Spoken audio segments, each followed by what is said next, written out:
Hello guys, welcome to Percy Jackson. So in this video, we will see, what if Naruto reborn as new god in world of Percy Jackson and got harem?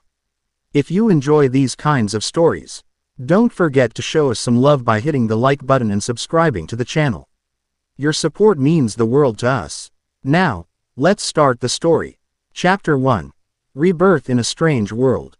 Death wasn't what Naruto Uzumaki expected. The searing pain of Kagaya's final attack had torn through his chest, but he'd managed to complete the sealing jutsu. His last memory was of Sasuke's shocked face, Sakura's tears, and Kakashi's solemn nod of pride.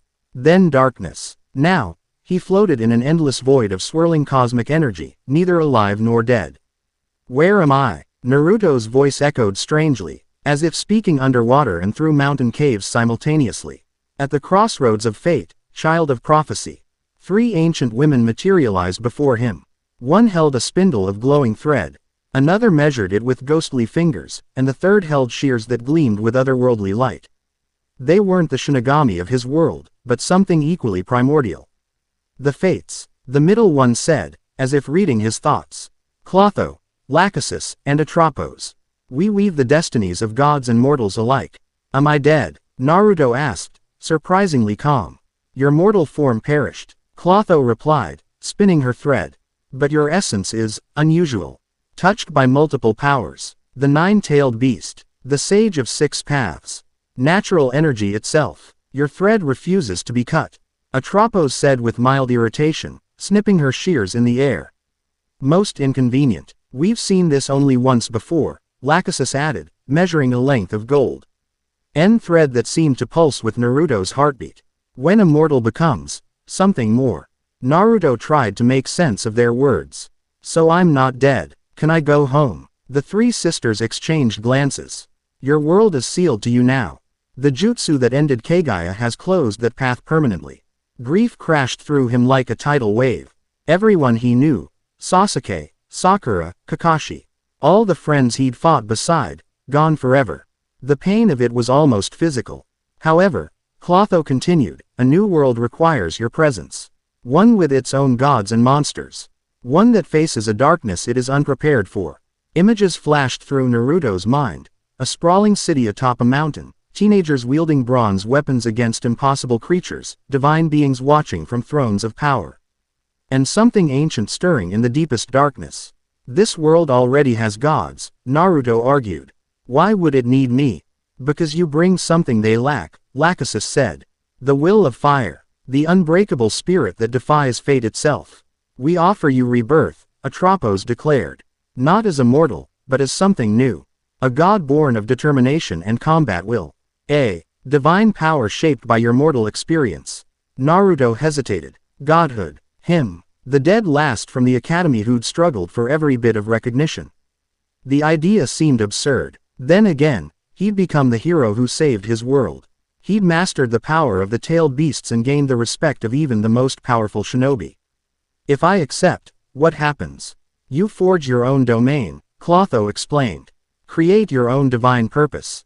And perhaps, in time, you might find a way to glimpse your old world again, though never to return. A slim hope, but hope nonetheless. And Naruto Uzumaki never abandoned hope. I accept, he said firmly. The Fates nodded in unison. Then it shall be. Golden thread wrapped around him, burning with the intensity of 1,000 suns. Naruto felt his essence stretching, expanding, changing into something both familiar and utterly foreign. His chakra surged, intertwining with this world's divine power, Ichor, they called it. The void shattered like glass. Mount Olympus existed simultaneously in two places, physically anchored to the Empire State Building's 600th floor and metaphysically present in its own divine realm. It was to this second location that Naruto awakened, standing before massive golden doors carved with scenes of battle and triumph. He looked down at himself, surprised to find he appeared unchanged, same blonde hair, blue eyes, and whisker marks on his cheeks. He wore a modernized version of his usual outfit, orange and black jacket with stylized flames along the hem, black pants, and sandals. The only difference was the subtle glow to his skin and the sense of immense power coursing through his veins. Huh, he muttered, flexing his fingers and feeling chakra. No, divine energy, respond instantly. That's different. The massive doors swung open, revealing a cavernous throne room. 12 enormous chairs arranged in a U-shape dominated the space, each occupied by a being of tremendous presence. Their size varied from merely tall to 3 times human height, but all radiated power that reminded Naruto of the tailed beasts. At the center, a bearded man with stormy eyes gripped a lightning bolt, watching Naruto with wary curiosity. To his right, a beautiful woman with calculating gray eyes studied him intensely. To his left, a regal goddess with a peacock-feathered dress glared with unconcealed suspicion. "Approach, newcomer," the bearded god commanded, his voice like distant thunder. Naruto stepped forward, unintimidated. He'd faced Madara Uchiha and Kagaya herself. These gods, powerful as they were, didn't frighten him. "State your nature and purpose," the god continued. "I am Zeus, king of Olympus, and you stand before the Olympian Council." Naruto bowed slightly, respectful but not subservient. "I'm Naruto Uzumaki, former shinobi of Konohagakure. According to those weird sisters with the thread, I'm now some kind of god of determination and combat will." Murmurs erupted among the council. A muscular god with cruel eyes and battle scars laughed loudly. "Combat, that's my domain, hunk," he growled, standing from a throne adorned with weapons. "Ares, god of war. You're nothing but a pretender. Sit down, Ares," the gray-eyed goddess commanded sharply. "The fates themselves have ordained this. Their will supersedes our domains." She turned to Naruto. "I am Athena, goddess of wisdom and strategic warfare. You speak of another world. Explain." Naruto described his world briefly, the shinobi nations, chakra, his final battle. As he spoke, he felt the gods probing at his mind, seeking truth. He allowed it, having nothing to hide. "Fascinating," Athena murmured. "A parallel world with its own power structure and divine beings." "Irrelevant," snapped a god with a winged helmet. "The question is, what threat does he pose?" "I'm not here to threaten anyone," Naruto responded. "I'm just trying to figure out what I'm supposed to do now." A beautiful goddess with flowing auburn hair and silver eyes spoke next. Her voice cool as moonlight. "You claim the domain of combat will, yet you appear young. Barely a man." Her tone made it clear this was no compliment. "Artemis," Zeus identified her. "Goddess of the hunt." She raises a valid concern. "What experience have you with divine power?" Naruto grinned. "I've been containing the 9-tailed fox since the day I was born. I've mastered Sage Mode, which harnesses natural energy, and I've fought alongside and against beings with god-like power." His expression grew serious. "I may be new to this world, but I'm no stranger to responsibility." A god with sea-green eyes and a trident leaned forward. "He speaks the truth, brother. I sense great power in him, but no malice." "Poseidon is right," agreed a goddess with warm brown eyes. "I feel no deceit in his words, Zeus." Zeus studied Naruto for a long moment. "Very well, we acknowledge your divine status, Naruto Uzumaki. However," his eyes flashed dangerously, "you will prove yourself before being fully accepted among us. You must establish your divine domain, gather followers, and demonstrate your worth." "And if any upstart thinks they can claim part of my domain," Ares growled, "they answer to me." Naruto met the war god's gaze evenly. "I'm not trying to step on anyone's toes. Where I come from, we called it the will of fire, the determination to protect what matters and never give up. If that overlaps with your thing, that's not my problem." Ares' eyes burned with literal flames. "You dare." "Enough," Zeus thundered. "The council acknowledges Naruto Uzumaki, god of determination and combat will. He will be granted 1 year to establish himself. The fates have decreed it, and we shall abide by their decision." The meeting ended abruptly, gods vanishing or walking out in various states of interest or disdain. Only 3 remained: Athena, Artemis, and a young-looking god with mischievous eyes who had stayed silent throughout. "You've made quite the entrance," the young god said with a grin. "I'm Hermes, by the way, god of travelers, among other things." "Nice to meet you," Naruto said, relaxing slightly. "So, what happens now?" "Now," Athena replied, "you must create your divine sanctuary and establish your power base. I suggest you start by understanding this world better. And don't get in my hunter's way," Artemis added coldly. We don't need another male god interfering with our missions. With that, she vanished in a flash of silver light. Don't mind her, Hermes said cheerfully. She's like that with all male gods. Nothing personal. Naruto nodded, though he felt a strange pull toward the moon goddess's fierce independence. It reminded him a little of Sasuke's initial coldness. Come, Athena said, I'll show you where you might establish your sanctuary. Your domain will reflect your nature, choose wisely. Athena led Naruto to an unoccupied section of Olympus overlooking Manhattan. Here, she said, gesturing to the empty space. Visualize your domain and will it into being. As a god, reality will reshape itself to your desire. Naruto closed his eyes, concentrating. What would represent him? The forests of Konoha came to mind, but also the training grounds where he'd spent countless hours perfecting his techniques. He reached deep within, drawing on his new divine power and merging it with his chakra. The energy flowed outward, reshaping reality according to his will. When he opened his eyes, a fusion of Japanese and Greek architecture stood before him. A massive temple crowned, a small mountain reminiscent of the Hokage monument, surrounded by training grounds, flowing waterfalls, and forests. At its center, an eternal flame burned, the will of fire made manifest. Impressive, Athena acknowledged, her gray eyes calculating. You've adapted quickly to divine creation. Thanks, Naruto said, surprised by what he'd accomplished. It feels like using chakra, but, more. Like the world itself wants to cooperate. That is the nature of divinity, she explained. Now you must gather followers. Gods draw strength from worship and recognition. How am I supposed to do that? Walk up to random people and say, hey, I'm a new god, please worship me. Athena's lips twitched in what might have been amusement. There are more subtle approaches. Demigods, the children of gods and mortals, often serve as intermediaries. You might start at Camp Half-Blood, where many train. I can create children, Naruto asked, suddenly alarmed. You could, she replied with a raised eyebrow. Though I would advise restraint until you understand this world better. There are other ways to gain followers. Bestow blessings. Answer prayers aligned with your domain. Claim champions. Champions, Naruto repeated thoughtfully. That felt right. Like having comrades again. How do I find worthy champions? They often find you, Athena said cryptically. But first, there is something troubling you should know. She waved her hand, creating a shimmering image of an ancient scroll. On it, words formed in Greek, which Naruto was surprised to find he could read perfectly. Foreign god from realms unknown. Seeds of chaos already sown. The old night stirs at his presence. Threatens the world with dark essence.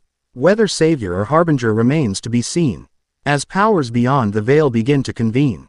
A prophecy, Athena explained, delivered by our oracle just 3 days ago. Many believe it refers to you. Naruto groaned. Great, another prophecy. I had enough of those in my old world. You do not seem surprised. Let's just say I'm used to being part of world-changing events, Naruto replied with a wry smile. But what's this, old night? Athena's expression darkened. We are uncertain. It could refer to Nyx, primordial goddess of night. Or perhaps something older still. Whatever it is, your arrival has disturbed it. So some of your fellow gods think I'm going to destroy the world. Some do, she admitted. Ares would eliminate you now if he could. Dionysus sees you as a threat to his demigod charges. Others are more neutral. And you? Naruto asked directly. Athena studied him with those intense gray eyes. I reserve judgment. But I will say this, your candor is refreshing among gods. Most new immortals scheme and plot their way to power. Naruto laughed. Never been much good at scheming. I prefer the direct approach. So I've gathered, she replied with that almost smile again. Now, I suggest you rest and acclimate to your divine form.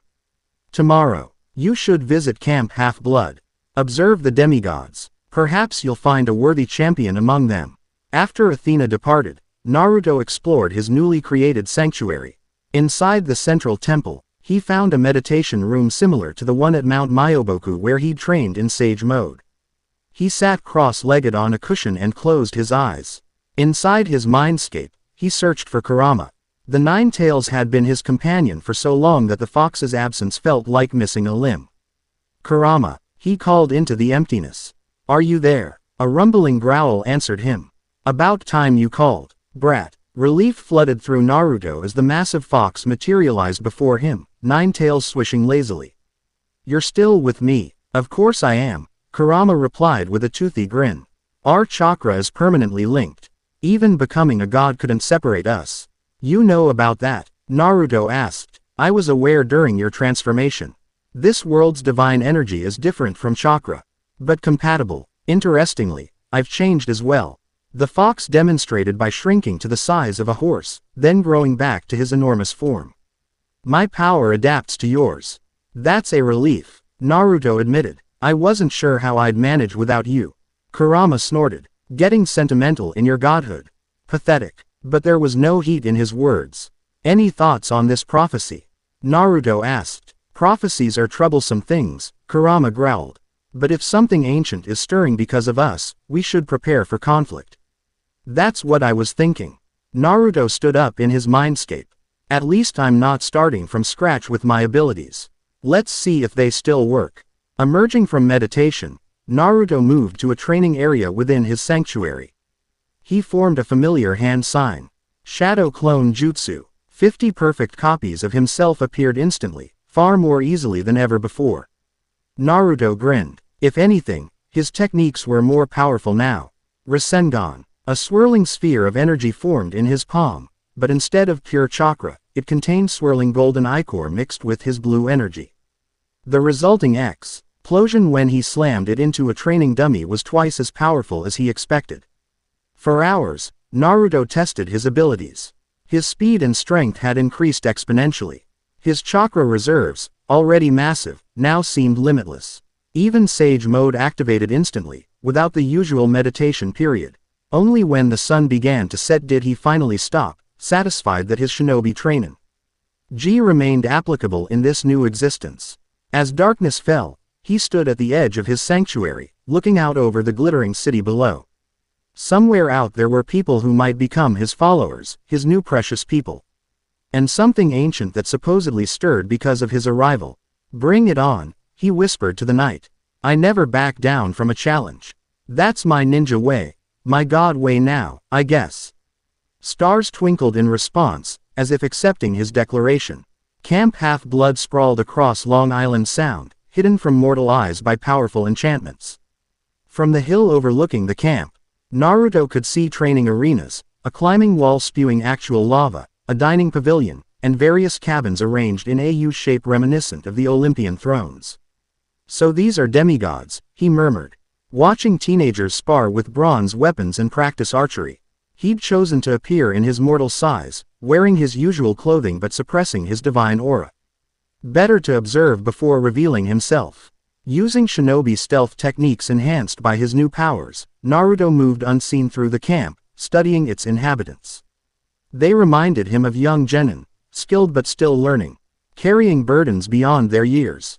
At the arena, a dark-haired boy controlled water from a nearby fountain, using it to fend off attackers. Percy Jackson, someone called him. The son of Poseidon, apparently, and one of the camp's heroes. Nearby, a blonde girl with stormy gray eyes, clearly Athena's daughter, coordinated a defensive formation with precision. And that would have impressed even Shikamaru. These demigods were powerful in their own right. Not quite Jinchuriki level, but impressive nonetheless. Naruto continued his reconnaissance until he reached the edge of the forest. There, a commotion caught his attention, shouts and the clash of weapons. He raced toward the disturbance, arriving at a clearing where three demigods fought desperately. Insta creature unlike anything from Naruto's world. It resembled a massive scorpion, but with a woman's torso where the head should be and glowing red eyes that leaked malevolent energy. The demigods were losing badly. One lay wounded while the other two fought defensively, clearly outmatched. Fall back to camp, shouted a girl with a long dark braid and regal bearing. She wielded a golden spear with expert precision. But blood flowed from a gash on her arm. Not without Marcus, her companion replied, a stocky boy with a massive hammer. The scorpion woman chittered something that sounded like laughter. Fresh demigod blood for my master. The Doom Bringer will be pleased. Doom Bringer. That couldn't be good. Naruto dropped from his tree, landing between the monster and the injured demigod. I'd reconsider that if I were you. The scorpion woman hissed in surprise. What are you? Not demigod. Not monster. Her eyes widened in recognition. The foreign one. Master will reward me greatly for your essence. She lunged with impossible speed, stinger aimed directly at Naruto's heart. He sidestepped easily, catching the stinger with one hand. Too slow. The monster shrieked, in outrage as Naruto snapped her stinger off with casual strength. Before she could retreat, he formed a Rasengan in his free hand and slammed it into her thorax. The scorpion woman exploded into golden dust, her final cry echoing, "The Doombringer knows you now." Silence fell over the clearing. The demigod stared at Naruto with expressions ranging from shock to suspicion to gratitude. "Who are you?" asked the girl with the golden spear, positioning herself protectively before her wounded companion. "Naruto Uzumaki," he replied with a friendly grin, trying to appear non-threatening. "I'm new around here." "That was incredible," the boy with the hammer said. "You took down that scorpion woman like it was nothing. Are you a god?" The girl shot him a warning look. "Dakota, you can't just ask someone if they're a god." "Actually, yeah, I am," Naruto admitted. "Brand new, just got the job yesterday. God of determination and combat will, apparently." The demigods exchanged glances, clearly uncertain whether to believe him. "We should get Marcus to the infirmary," the girl decided, pragmatic despite her obvious questions. "He's losing blood." Naruto knelt beside the wounded boy, assessing the injury, a deep gash across his chest. "I can help." He placed his hands over the wound, channeling healing chakra as Sakura had taught him. The flesh began knitting together slowly. "You can heal?" the girl asked, watching closely. "A bit," Naruto replied, concentrating. "Not as good as my friend Sakura was, but enough for first aid." When he finished, the wound had closed to a shallow cut. "He'll still need proper medical attention, but he's stable now." The girl studied Naruto with intense dark eyes. "I am Reina Avila Ramirez Arellano, former praetor of the 12th Legion Fulminata. This is Dakota, son of Bacchus, and Marcus, son of Apollo." "Nice to meet you," Naruto said. "What was that scorpion lady thing? And what did she mean about a Doombringer?" Reina frowned. "That's why we were out here. We've been tracking unusual monster activity for weeks. They're different somehow, stronger, more coordinated. They keep mentioning a master or the Doombringer. And they're not the normal monsters we're used to fighting," Dakota added. "This is the third new species we've encountered this month." Naruto helped them lift Marcus, supporting most of the unconscious boy's weight effortlessly. As they walked toward camp, Reina continued. "If you really are a god, why are you here? The Olympians rarely involve themselves directly with demigod affairs."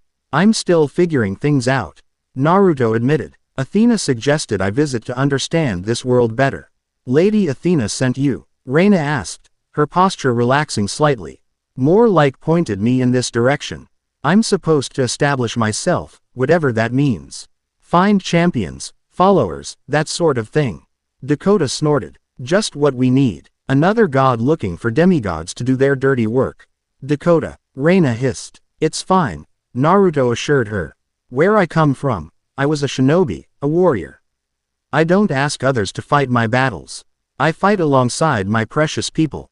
They reached the edge of camp, where a centaur waited with several other demigods. Naruto recognized him from Athena's briefing, Chiron, the camp's director. "Reina," the centaur called, trotting forward. "We heard there was trouble." His eyes fell on Naruto, widening slightly. "And who might this be?" Before anyone could answer, a collective gasp arose from the gathered demigods. Naruto looked up to see a glowing symbol hovering over his head, a spiral surrounded by flames, his Uzumaki clan symbol transformed into a divine sign. "It seems the fates have made their will known," Chiron said, bowing formally. "Hail, Naruto Uzumaki, god of determination and combat will." The demigods followed suit, kneeling awkwardly while still supporting Marcus. "Please don't do that," Naruto said, uncomfortable with the display. "I'm not big on formality." Chiron smiled slightly. "Nevertheless, protocol must be observed for a visiting deity. Please, come to the big house. We have much to discuss, particularly if you were involved with the disturbance we detected." As they walked through camp, demigods stopped their activities to stare. Whispers followed them. A new god. Did you see how he fought that monster? Zeus allowed this. Reina walked beside Naruto, her expression thoughtful. You're unlike any god I've encountered. I'll take that as a compliment, he replied with a grin. It wasn't meant as one, she said. But her lips quirked upward slightly. Merely an observation. At the big house, after Marcus was taken to the infirmary, Chiron invited Naruto to the recreation room where a ping-pong table served as an impromptu meeting space. Several demigods joined them, including Percy Jackson and the blonde girl Naruto had noticed earlier. This is unusual, Chiron began diplomatically. We rarely host new gods, particularly those from elsewhere. It's a long story, Naruto said, rubbing the back of his neck. The short version is I died saving my world, the fates intervened. And now I'm here as a god. Just like that? Asked the blonde girl skeptically. Annabeth, Chiron warned. It's fine, Naruto assured him. I get the suspicion. In her position, I'd feel the same. He turned to Annabeth. The fates said something about this world facing a darkness it wasn't prepared for, and me bringing something you all needed. The will of fire, they called it. The will of fire, Percy asked. Where I come from, it meant the determination to protect what matters most, to never give up, no matter the odds. To believe in the next generation and fight for a better future. Naruto's voice grew passionate. That's what kept me going through everything I faced. It's what helped me save my world, even though I couldn't save myself. A heavy silence fell over the room. Even Annabeth seemed less skeptical. Noble sentiments, Chiron acknowledged. But you mentioned a darkness. We've been facing unusual monster activity recently. Like the scorpion woman, Reina added. She mentioned a doom bringer, who would be pleased with our blood. That lines up with a prophecy Athena showed me, Naruto said. Something about an old knight, stirring because of my arrival. Percy groaned. Great, another world-ending prophecy. Just what we needed. You too, huh? Naruto asked with a sympathetic grin. You have no idea, Percy muttered. Chiron stroked his beard thoughtfully. If the fates themselves brought you here, then your presence is necessary, whatever complications it brings. The question is, what do you intend to do now? All eyes turned to Naruto. It was a fair question. What did he intend? In his old world, his goal had always been clear. Become Hokage, protect the village, bring Sasuke home. Here, everything was new. First, I want to understand what we're facing. He decided. Then I'll do what I've always done, protect those who need protecting. Fight alongside those willing to stand with me. A god who fights his own battles, Reina mused. That would be a welcome change. You mentioned champions, Dakota said. What exactly does that entail? From what Athena told me, gods can bestow blessings on mortals, or demigods, who embody their values. These champions gain abilities related to the god's domain. Naruto shrugged. Beyond that, I'm figuring it out as I go. Well, you've got my vote, Percy said unexpectedly. Anyone who jumps into a fight to protect campers instead of sending them on quests to do their dirty work is okay in my book. Annabeth elbowed him. You can't just endorse a god you've known for 5 minutes, seaweed brain. Why not? I've opposed gods I've known my whole life, he countered with a grin. Chiron cleared his throat. Perhaps we should continue this discussion after dinner. Lord Naruto, you are welcome to join us at the pavilion. Just Naruto is fine, he insisted. And I'd like that. As the meeting dispersed, Reina approached Naruto. If you're serious about understanding what we're facing, I have information that might help. Monster sightings, strange occurrences, patterns I've been tracking. I'm serious, Naruto confirmed. Then meet me at the beach after dinner, she said. Bring your determination, god of combat will. You're going to need it. Dinner at Camp Half-Blood was a lively affair. Demigods separated by divine parentage, sacrificing portions of their meals to their godly parents. Several awkwardly offered portions to Naruto as well, which he found both touching and strange. He sat at the head table with Chiron and Mr. Dionysus, god of wine, currently serving a punishment at the camp. The wine god regarded Naruto with thinly veiled contempt. Another godling for the collection, he muttered. Just what we needed. Naruto ignored the jab, focusing instead on the campers. They reminded him of the academy students. Young, full of potential, carrying burdens beyond their years. After dinner, he made his way to the beach where Reina waited, staring out at the water. The moonlight caught in her dark hair, giving her an otherworldly appearance despite her mortal blood. "You came," she noted without turning. "I said I would," Naruto replied, joining her by the shore. "Where I'm from, I never go back on my word. That's my ninja way." "Ninja way," she repeated, testing the phrase. "You were a warrior in your world." "Yeah, a shinobi from Konohagakure, the village hidden in the leaves. We used chakra, kind of like your demigod abilities but available to anyone with training." He created a small Rasengan in his palm, swirling energy illuminating the darkness. "Techniques like this," Reina watched with undisguised interest. "And now you're a god. How does that feel?" Naruto dismissed the Rasengan, considering her question seriously. "Weird, lonely, exciting, terrifying, all of that at once. Honest, at least," she acknowledged. "Most gods wouldn't admit to fear. Fear keeps you sharp," Naruto said, thinking of his many battles. "It's only a problem when it controls you." Reina nodded, as if he'd confirmed something for her. She reached into a satchel at her side and withdrew a map marked with red dots.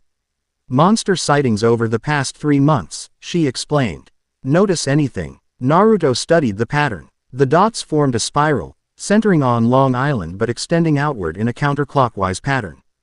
It reminded him of my clan symbol, he realized. "The Uzumaki spiral." "Exactly," Reina confirmed. "These started appearing 2 months before you arrived. And here," she pointed to notations beside some dots. "Witness accounts mention creatures referencing the foreign one, and preparing for his arrival." A chill ran down Naruto's spine. They were expecting me, so it would seem. Whatever this doom bringer is, it knew you were coming before you did. Naruto paced along the shoreline, processing this information. The prophecy mentioned seeds of chaos already sown. This has been in motion for months. "There's more," Reina said, pulling out a notebook. "The monsters we're encountering aren't from Greek mythology. This scorpion woman today, nothing like her in our bestiary. The hydra with crow wings last week. Completely new. It's as if they're from my world," Naruto finished grimly. "Or some twisted version of it." Reina nodded. "That was my theory. Something is creating hybrid monsters specifically designed to counter our usual tactics." Naruto thought of Orochimaru and his experiments, of Kabuto and his reanimated shinobi. The idea of someone combining the dangers of both worlds was deeply disturbing. "Why are you sharing this with me?" he asked suddenly. "You've just met me. I could be part of the problem." Reina met his gaze steadily. "I've led armies, Lord Naruto. I've judged character under the most extreme circumstances. Everything about you, from jumping into battle to protect my comrades to your discomfort with form ality, tells me you're someone who values the same things I do." "Just Naruto," he corrected automatically. She smiled slightly. "That too. A god who insists on being treated like a comrade rather than a superior. It's refreshing." A comfortable silence fell between them. Naruto found himself studying Reina more closely, the way she carried herself with quiet confidence, the strategic mind behind her dark eyes. The battle readiness in her posture even in a moment of relative peace. She reminded him of a combination of Neji and Tenten, disciplined, precise, deadly in combat but guided by unwavering principles. "You said you were tracking these monsters," Naruto said finally. "Why? It seems beyond standard camp duties." Reina's expression hardened. "Because no one else was taking the threat seriously enough. Chiron has responsibilities to the entire camp. The gods." She hesitated, glancing at him. "No offense, but most gods are too absorbed in their own affairs to notice patterns until it's too late." "No offense taken," Naruto assured her. "I haven't been a god long enough to get defensive about criticism." That earned him another small smile. "After the giant war, I stepped down as praetor of the 12th Legion. I've been searching for a new purpose. When these strange occurrences began, it seemed like a problem worth solving." "Fighting to protect others is always worth it," Naruto agreed. "In my world, I lost my parents the day I was born. I grew up alone, feared, hated because I contained a powerful monster. But I never gave up on finding people to care about, to fight for. You contained a monster, Reina asked, curious. Naruto nodded, then made a decision. He lifted his jacket and channeled a tiny amount of chakra to his stomach, revealing the seal that had once contained Kurama. The nine-tailed fox was sealed inside me as an infant, he explained. I was a Jinchuriki, a human sacrifice to contain its power. People feared me because of what I carried, but eventually, I mastered that power and formed a partnership with the fox. Is it still with you? Reina asked, seemingly unafraid. Yeah, Kurama and I are permanent roommates now, Naruto said with a fond smile. He's grumpy, but loyal once you earn his respect. As if on cue, Kurama's chakra flared slightly, manifesting as a brief orange glow around Naruto. I heard that, brat, the fox's voice rumbled, audible to both of them. Reina startled, then laughed, a warm, genuine sound that transformed her serious demeanor. Your god power is a talking fox spirit. That's unexpected. Kurama's more than that, Naruto said. He's a friend, one who's saved my life more times than I can count. Don't get sentimental, Kurama growled, but there was affection beneath the gruffness. You speak of partnership, Reina noted, her expression growing serious again. That's rare among gods and mortals. Usually, it's more transactional. I don't do transactional, Naruto said firmly. In my world, the greatest strength came from bonds between people who trusted each other completely. I don't see why godhood should change that. Reina studied him for a long moment. What exactly does a champion of Naruto receive? She asked finally. The question caught him off guard. Are you offering? I'm considering it, she replied carefully. You need someone who understands this world to help you navigate it. I need allies who take this threat seriously. It could be mutually beneficial. Naruto hadn't expected to find a potential champion so quickly, especially not someone as capable as Reina. But it felt right somehow. I don't know exactly what powers you'd receive, he admitted. But if I had to guess, it would be enhanced strength and speed, possibly access to some basic chakra techniques. And amplification of your natural determination, the ability to push beyond normal limits when it matters most. And the cost, she pressed. There's always a cost. Loyalty, Naruto said after consideration. Not blind obedience. I have no use for that. But a commitment to the same values I hold. Protecting the innocent. Never abandoning comrades. Standing against impossible odds when necessary. Those are terms I can accept, Reina said. But I have conditions of my own. Name them. First, this is a partnership. You consult me on matters regarding this world, particularly when it affects demigods. Second, you never ask me to compromise my principles or former oaths. Third, if this Doombringer threatens Camp Half-Blood or Camp Jupiter, they become our priority. Deal. Naruto agreed without hesitation. I wouldn't have it any other way. They clasped hands, and Naruto instinctively channeled his divine power. Golden light mixed with swirls of chakra blue enveloped Reina. The energy condensed, forming a small spiral mark on her forearm, the Uzumaki clan symbol surrounded by a subtle flame motif. When the light faded, Reina stood straighter, her eyes glowing slightly with newfound power. She flexed her hand, seeming to feel the difference instantly. This is, she began, then drew her golden spear with blinding speed, faster than humanly possible. Incredible. You'll need training to use chakra effectively, Naruto told her. But the enhanced physical abilities should come naturally. I feel like I could run 100 miles without tiring, she marveled. You probably could, Naruto laughed. That's the stamina boost. Uzumakis are known for ridiculous endurance. A sudden chill swept over the beach, interrupting their moment. The moonlight dimmed as clouds obscured the sky. Both warriors tensed, sensing the change in atmosphere. Something's coming, Reina warned, her new senses already alerting her to the danger. From the sea, a massive form rose, a creature with the upper body of a woman but the lower half of a giant octopus. Unlike typical Greek sea monsters, her skin was deathly pale, her eyes completely black. And strange markings covered her body that Naruto recognized with a shock. Those are curse marks, he whispered. Like Orochimaru's. The monster's laughter echoed across the water. The foreign god and his first champion. My master will be pleased that I found you so quickly. Who is your master? Naruto demanded, stepping forward protectively. The Doombringer. The end of all things. The one who has awaited your arrival for centuries. Her black eyes fixed on Naruto. He sends a message. Welcome to my world, Naruto Uzumaki. Your presence completes the circle. She attacked without warning, tentacles lashing out with impossible speed. Naruto blocked them easily, while Reina moved with her new enhanced abilities, dodging and striking with precision that would have impressed even Kakashi.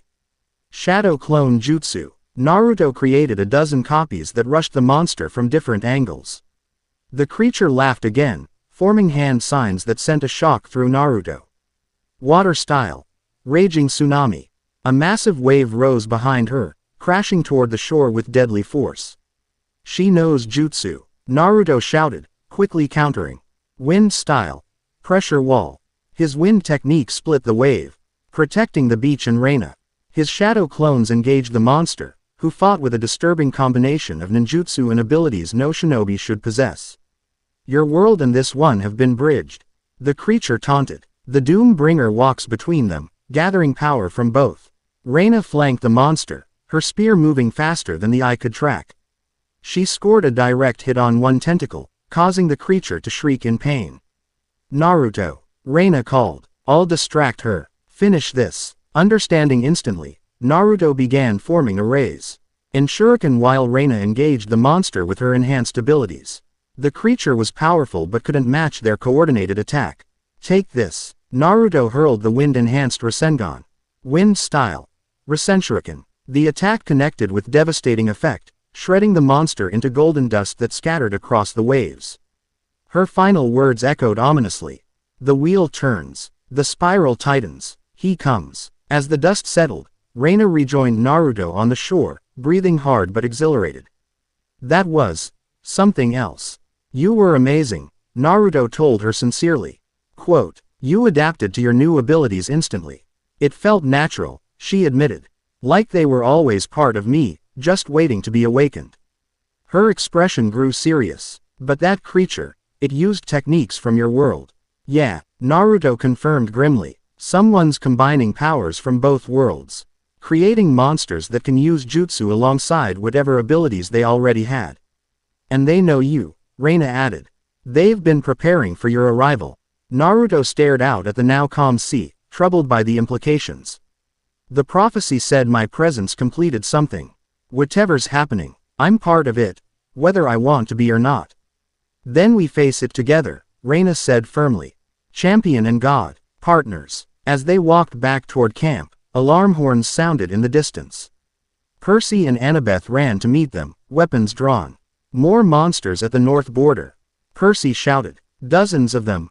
Nothing we've ever seen before. Naruto and Reina exchanged a look. Their partnership was about to face its first real test. Let's go, Naruto said, already moving toward the commotion. Time to show this Doom Bringer what the will of fire really means. As they raced toward battle, Naruto felt something he hadn't since arriving in this world, purpose. Whatever darkness threatened this place, whatever connection it had to him, he would face it head-on. With Rei, Na at his side and the campers rallying behind them, he wasn't alone anymore. For the first time since his rebirth, Naruto Uzumaki, god of determination and combat will, felt truly alive. Chapter 1 End. Chapter 2. Divine Machinations. 6 months passed like a whirlwind.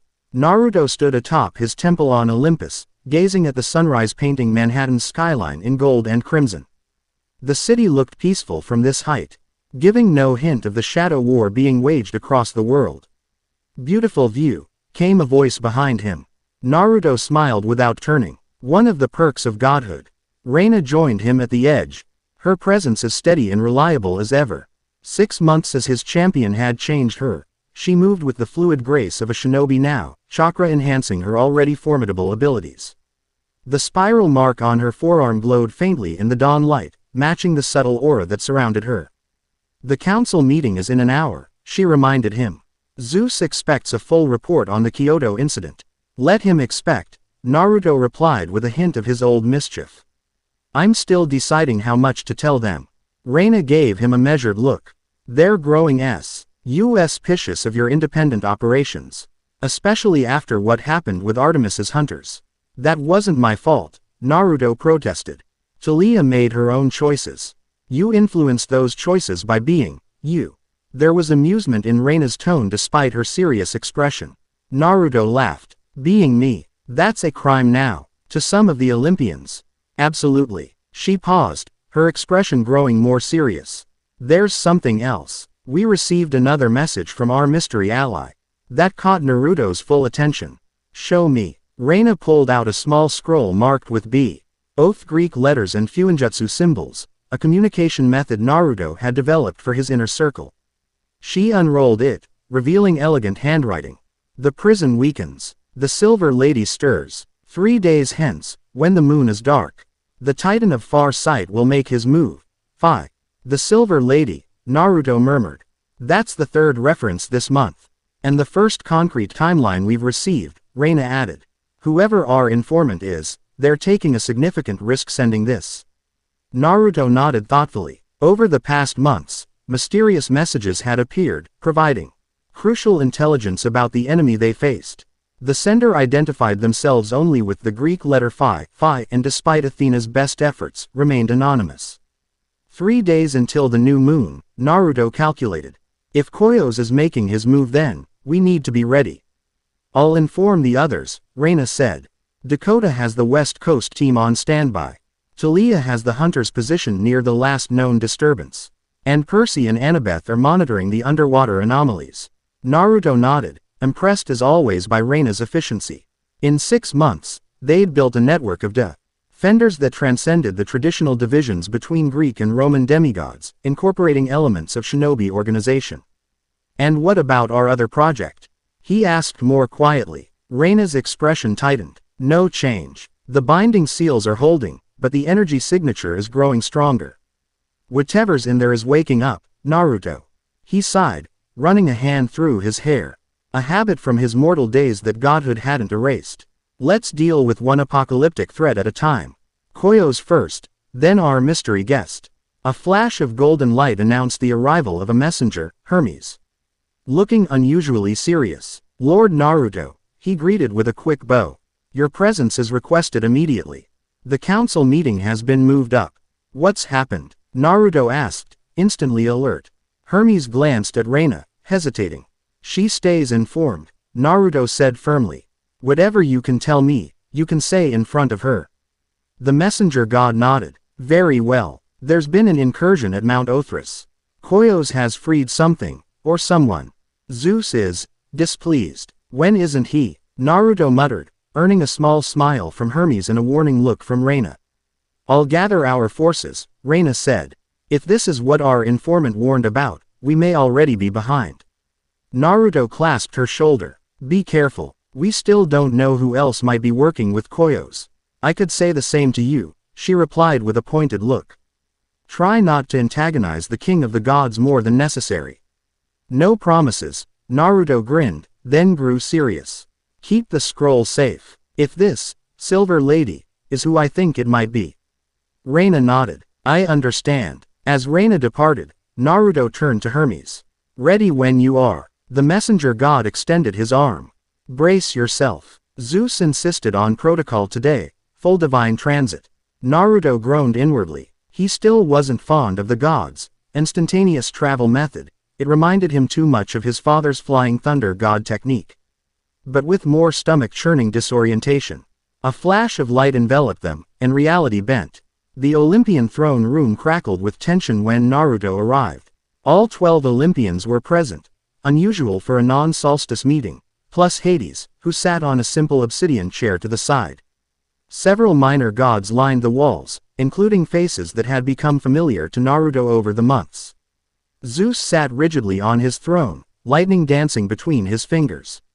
The foreign god arrives. How gracious of you to join us. Naruto suppressed an eye roll and bowed slightly. Lord Zeus, I came as soon as I was summoned.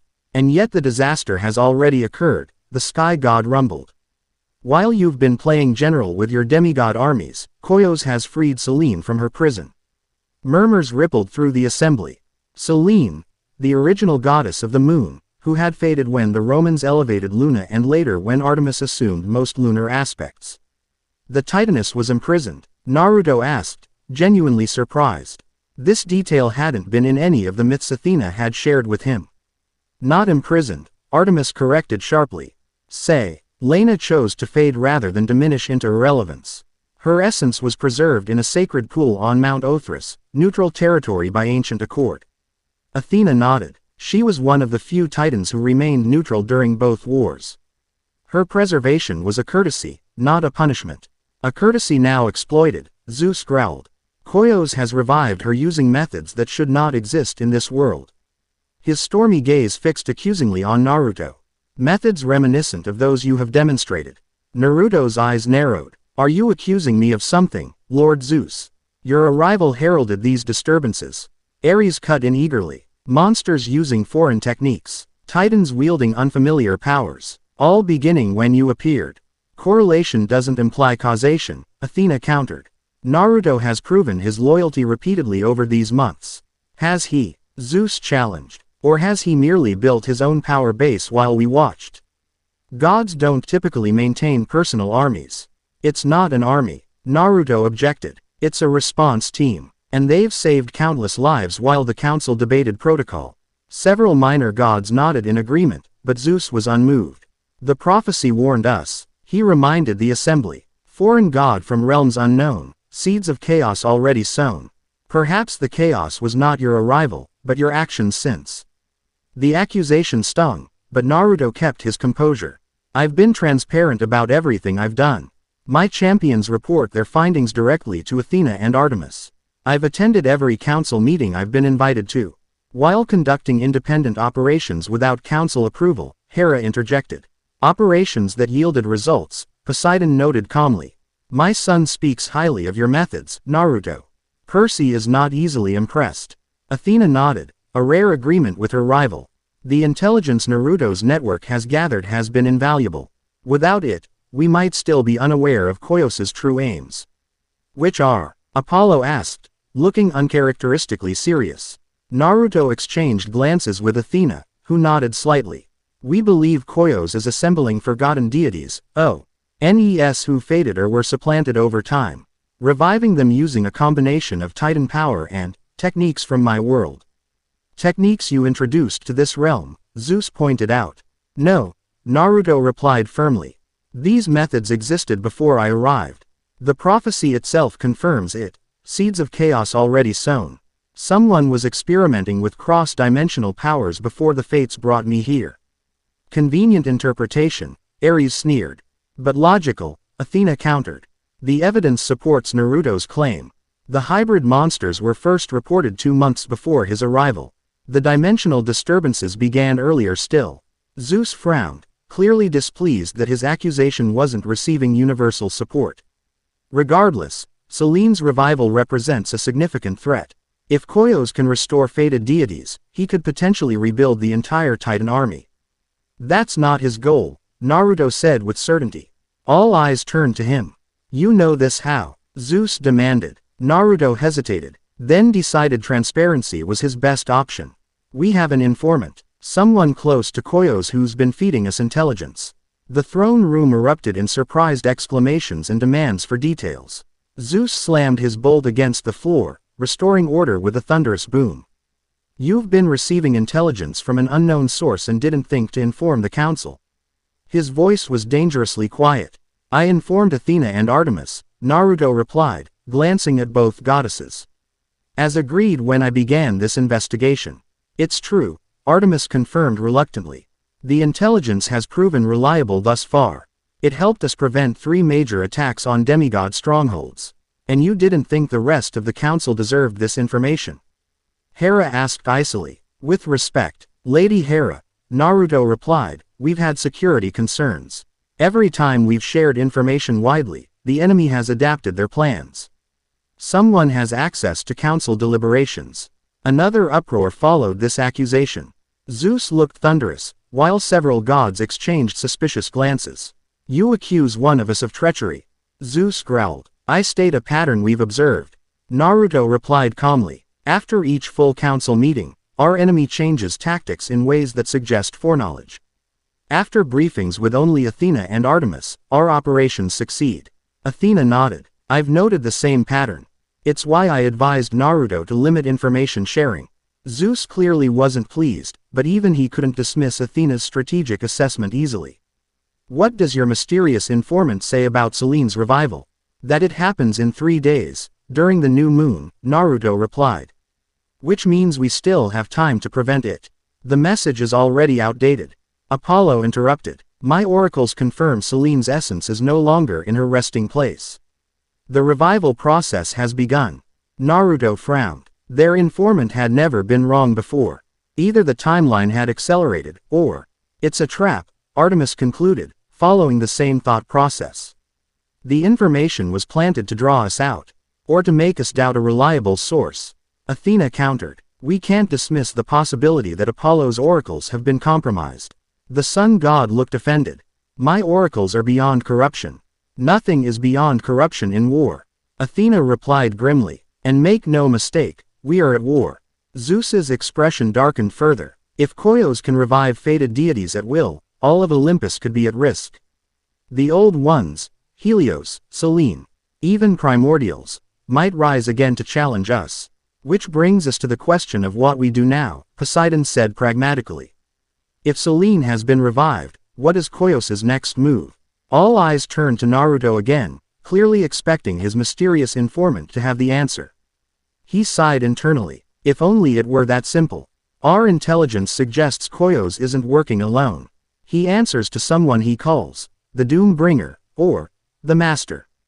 And recent communications indicate this entity is seeking something called the Elemental Keys. Elemental Keys, Zeus echoed. I know of no such artifacts. Nor I, Athena admitted, which was rare for the wisdom goddess. They may not be Greek in origin, Naruto suggested. If this Doom Bringer is blending powers from multiple realms, the keys could be from my world. Or somewhere else entirely. Wonderful, Dionysus drawled. Mysterious enemies, unknown artifacts, and foreign gods. Just had we needed to disrupt my afternoon nap. Perhaps, Hestia spoke for the first time from her place by the hearth, we should consider why Selene specifically was chosen for revival. Of all the fated deities, why her? It was a good question. Naruto had wondered the same thing. The moon is associated with boundaries, Artemis mused. Transitions between worlds, liminal spaces, and Selene was one of the few deities with direct access to both the mortal realm and the divine, Athena added. She crossed between worlds nightly. The implications clicked for Naruto. They need her to stabilize a crossing between dimensions. My arrival created a disturbance that someone is trying to exploit, but they need a power associated with boundaries to control it. Zeus scowled. So your presence is the catalyst after all. Not by choice, Naruto countered. The fates brought me here for a reason. Maybe it was to counter this threat. Or perhaps you are the threat, Ares suggested with a cruel smile. The chaos that follows in your wake. Enough speculation, Poseidon interrupted. What matters is our response. If Selene is being revived to create a stable passage between realms, we must locate and secure her before Koyos can complete his plan. Agreed, Athena said. I propose a joint operation, Olympian forces alongside Naruto's response teams. We pool our intelligence and resources. Zeus clearly disliked the idea of a collaborative effort that diminished his direct control, but the strategic logic was sound. Very well, Artemis, your hunters will take the lead in tracking Selene's essence. Apollo, consult your oracles for her likely destination. Athena, coordinate with our guest on tactical deployment. And what of the potential traitor among us? Hera asked pointedly. An uncomfortable silence fell over the throne room. We proceed assuming operational security is compromised, Athena decided pragmatically. Multiple contingency plans, compartmentalized information, and misdirection where possible. Zeus nodded reluctantly. So be it. Council dismissed. Athena, Artemis, Apollo, remain for tactical planning. Naruto. His eyes narrowed. I expect full transparency from this point forward. No more secretive operations or hidden informants. Naruto bowed slightly, hiding his frustration. As you wish, Lord Zeus. As the council dispersed in flashes of divine light, Artemis approached Naruto, her silver eyes unreadable. A word, she said simply, then walked toward a secluded alcove without waiting for his response. Naruto followed, curious about what the moon goddess wanted. Their relationship had evolved over the past months from cold disdain to grudging respect, particularly after his assistance during a hunt that had gone terribly wrong. Your champion Talia has been reporting directly to you, Artemis stated once they were alone. It wasn't a question. She's not technically my champion, Naruto corrected. She still serves you as lieutenant of the hunt. She merely consults with me occasionally. Don't play word games, Artemis warned. It doesn't suit you. Talia has been using techniques that could only come from your teaching. Naruto sighed. She asked for training after the Cincinnati incident. I didn't think you'd object, given how effective the techniques proved. I don't object to the training, Artemis clarified. I object to the secrecy. My hunters are my responsibility. And Talia felt certain techniques would be useful to them, Naruto countered. Techniques I was happy to teach. Would you have preferred I refused her? Artemis studied him for a long moment. You're changing things, Naruto Uzumaki. Relationships and alliances that have stood for millennia are shifting because of your presence. Is that bad? He asked honestly. It's unknown, she admitted. And immortals dislike the unknown. Yeah, I've noticed, Naruto replied with a small smile. For what it's worth, I'm figuring this out as I go. I never asked to be a god. Few do, Artemis acknowledged. Yet here you are, gathering followers, building power, forming alliances. Acting very much like a god despite your protests. Her words hit uncomfortably close to home. Had he changed so much in 6 months? Adapted too well to divine politics? I'm still me, he insisted. Still trying to protect people who need protecting. Perhaps, Artemis conceded. But be careful, Naruto. Power changes even the purest intentions. I've watched it happen countless times over millennia. With that cryptic warning, she departed to join the tactical planning session, leaving Naruto alone with his thoughts. He needed to update Reina and the others immediately. Whatever trap Koyos had set, they would need to be ready. The command center Naruto had established within his sanctuary hummed with activity. What had begun as a simple meeting room now resembled a fusion of shinobi war council and modern military operation. Maps covered the walls, marked with sightings and incidents. Communication scrolls linked their teams across the globe. And at the center, a 3-dimensional model of the world glowed with sea. Chakra-enhanced indicators showing disturbances in the natural energy flow. Reina studied the tactical display with Dakota and 2 newer recruits, children of Hecate who had shown remarkable aptitude for chakra manipulation. Her expression was grave as Naruto finished briefing them on the council meeting. So our intelligence was either wrong or deliberately falsified, she concluded. That's concerning. It's the first time our source has been inaccurate, Dakota noted, frowning at the map. Either something changed unexpectedly, or our phi isn't as reliable as we thought, Reina finished. Naruto rubbed the back of his neck, troubled. The timing feels wrong. Why feed us false information now, after months of accurate intelligence? To discredit the source, suggested one of the Hecate children, Llewellyn. If Naruto remembered correctly, if Zeus already distrusts you, making your intelligence look faulty further weakens your position. Politics, Naruto muttered distastefully. Always politics. It's the reality we operate in, Reina reminded him. The gods have played these games for millennia. We're newcomers to their board. Dakota checked a notification on H's tablet, another fusion of modern technology and magical enhancement. Update from Percy's team. They've detected unusual energy signatures near Montauk. Possibly Titan-level power. That's where Ellen's connection to the mortal world was strongest, Llewellyn explained. According to legend, she would begin her nightly journey across the sky from those shores. Naruto nodded thoughtfully. A logical place for her revival. We should. A flash of silver light interrupted him as Talia Grace materialized in the center of the room. The daughter of Zeus and lieutenant of Artemis looked battle-worn. Her silver hunter's gear torn in places, her spiky black hair disheveled. We've got trouble, she announced without preamble. Big trouble. Reina was immediately at her side, helping her to a chair. What happened? Ambush. Talia replied grimly. We were tracking unusual energy near the Appalachians when we walked right into a trap. Monsters like nothing I've ever seen. Part hellhound, part something else. With these weird paper tags that exploded. Paper bombs, Naruto identified immediately. Explosive tags from my world. Taliya nodded. That's not all. They had a leader, humanoid, incredibly fast. With these weird red eyes. He predicted our every move before we made it. A chill ran down Naruto's spine. Red eyes that could predict movement. It couldn't be. This leader, he asked carefully. Did the eyes have a pattern? Black tomo marks spinning in a red iris. Taliya looked at him sharply. Yes. 3 comma-like shapes in each eye. You know what that is. Sharingan, Naruto confirmed. His worst fears realized. The Uchiha clan's bloodline limit. A dojutsu that allows the user to predict movement and copy techniques. Like from your world? Dakota asked, alarmed. Exactly like from my world, Naruto replied grimly. Which should be impossible unless... Unless what? Reina prompted. Unless someone else came through. Or something was taken fr. Own my world during the dimensional disturbance.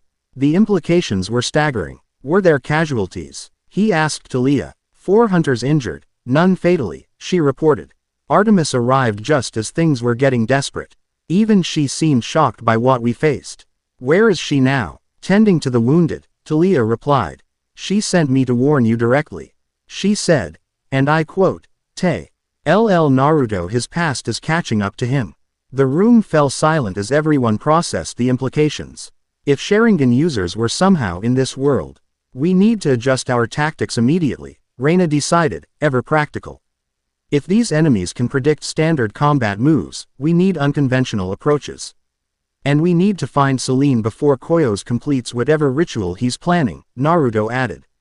If he's incorporating techniques from my world, the danger is far greater than the Olympians realize.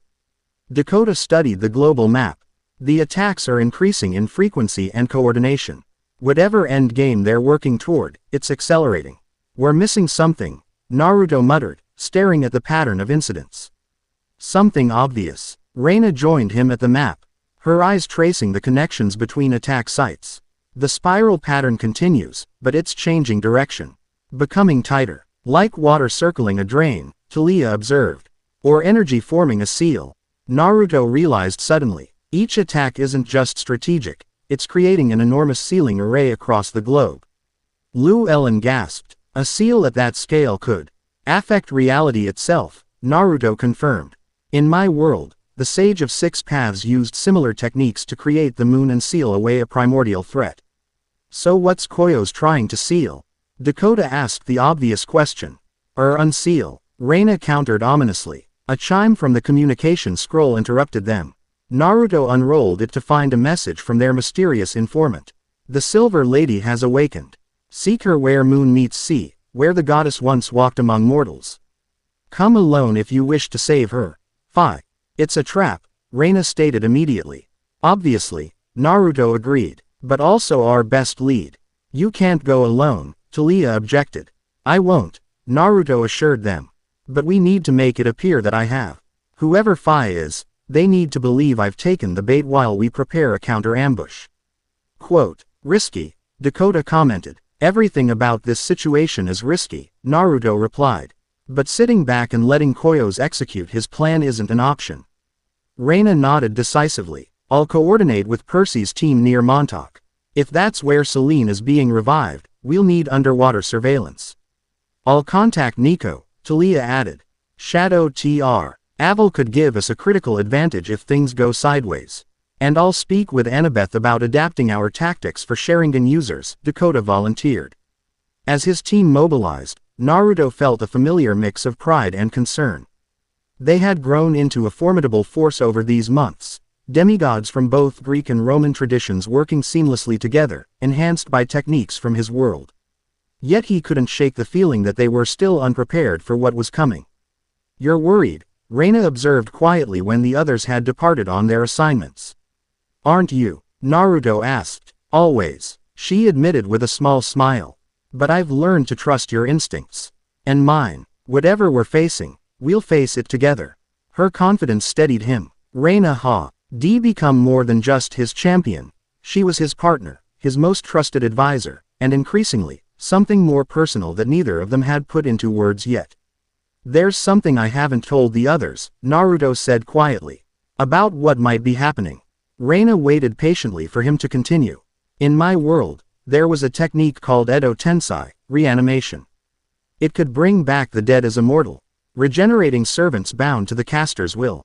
Like necromancy, Reina asked with a frown. Similar, but more powerful. The reanimated retained their personalities, memories, and abilities.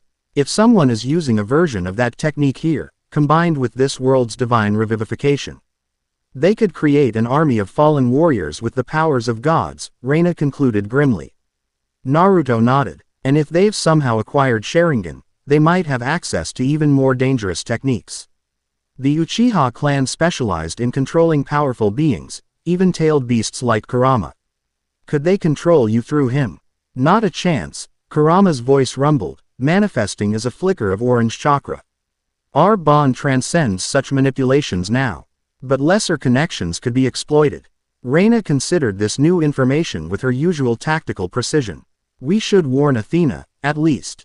This context could be crucial for planning. I will, Naruto agreed. But I wanted you to know first. She gave him a questioning look. Why? Because if something happens to me, if I'm somehow compromised, you're the only one I trust completely to do what needs to be done. The implication hung heavy between them. Reina's expression hardened with resolve.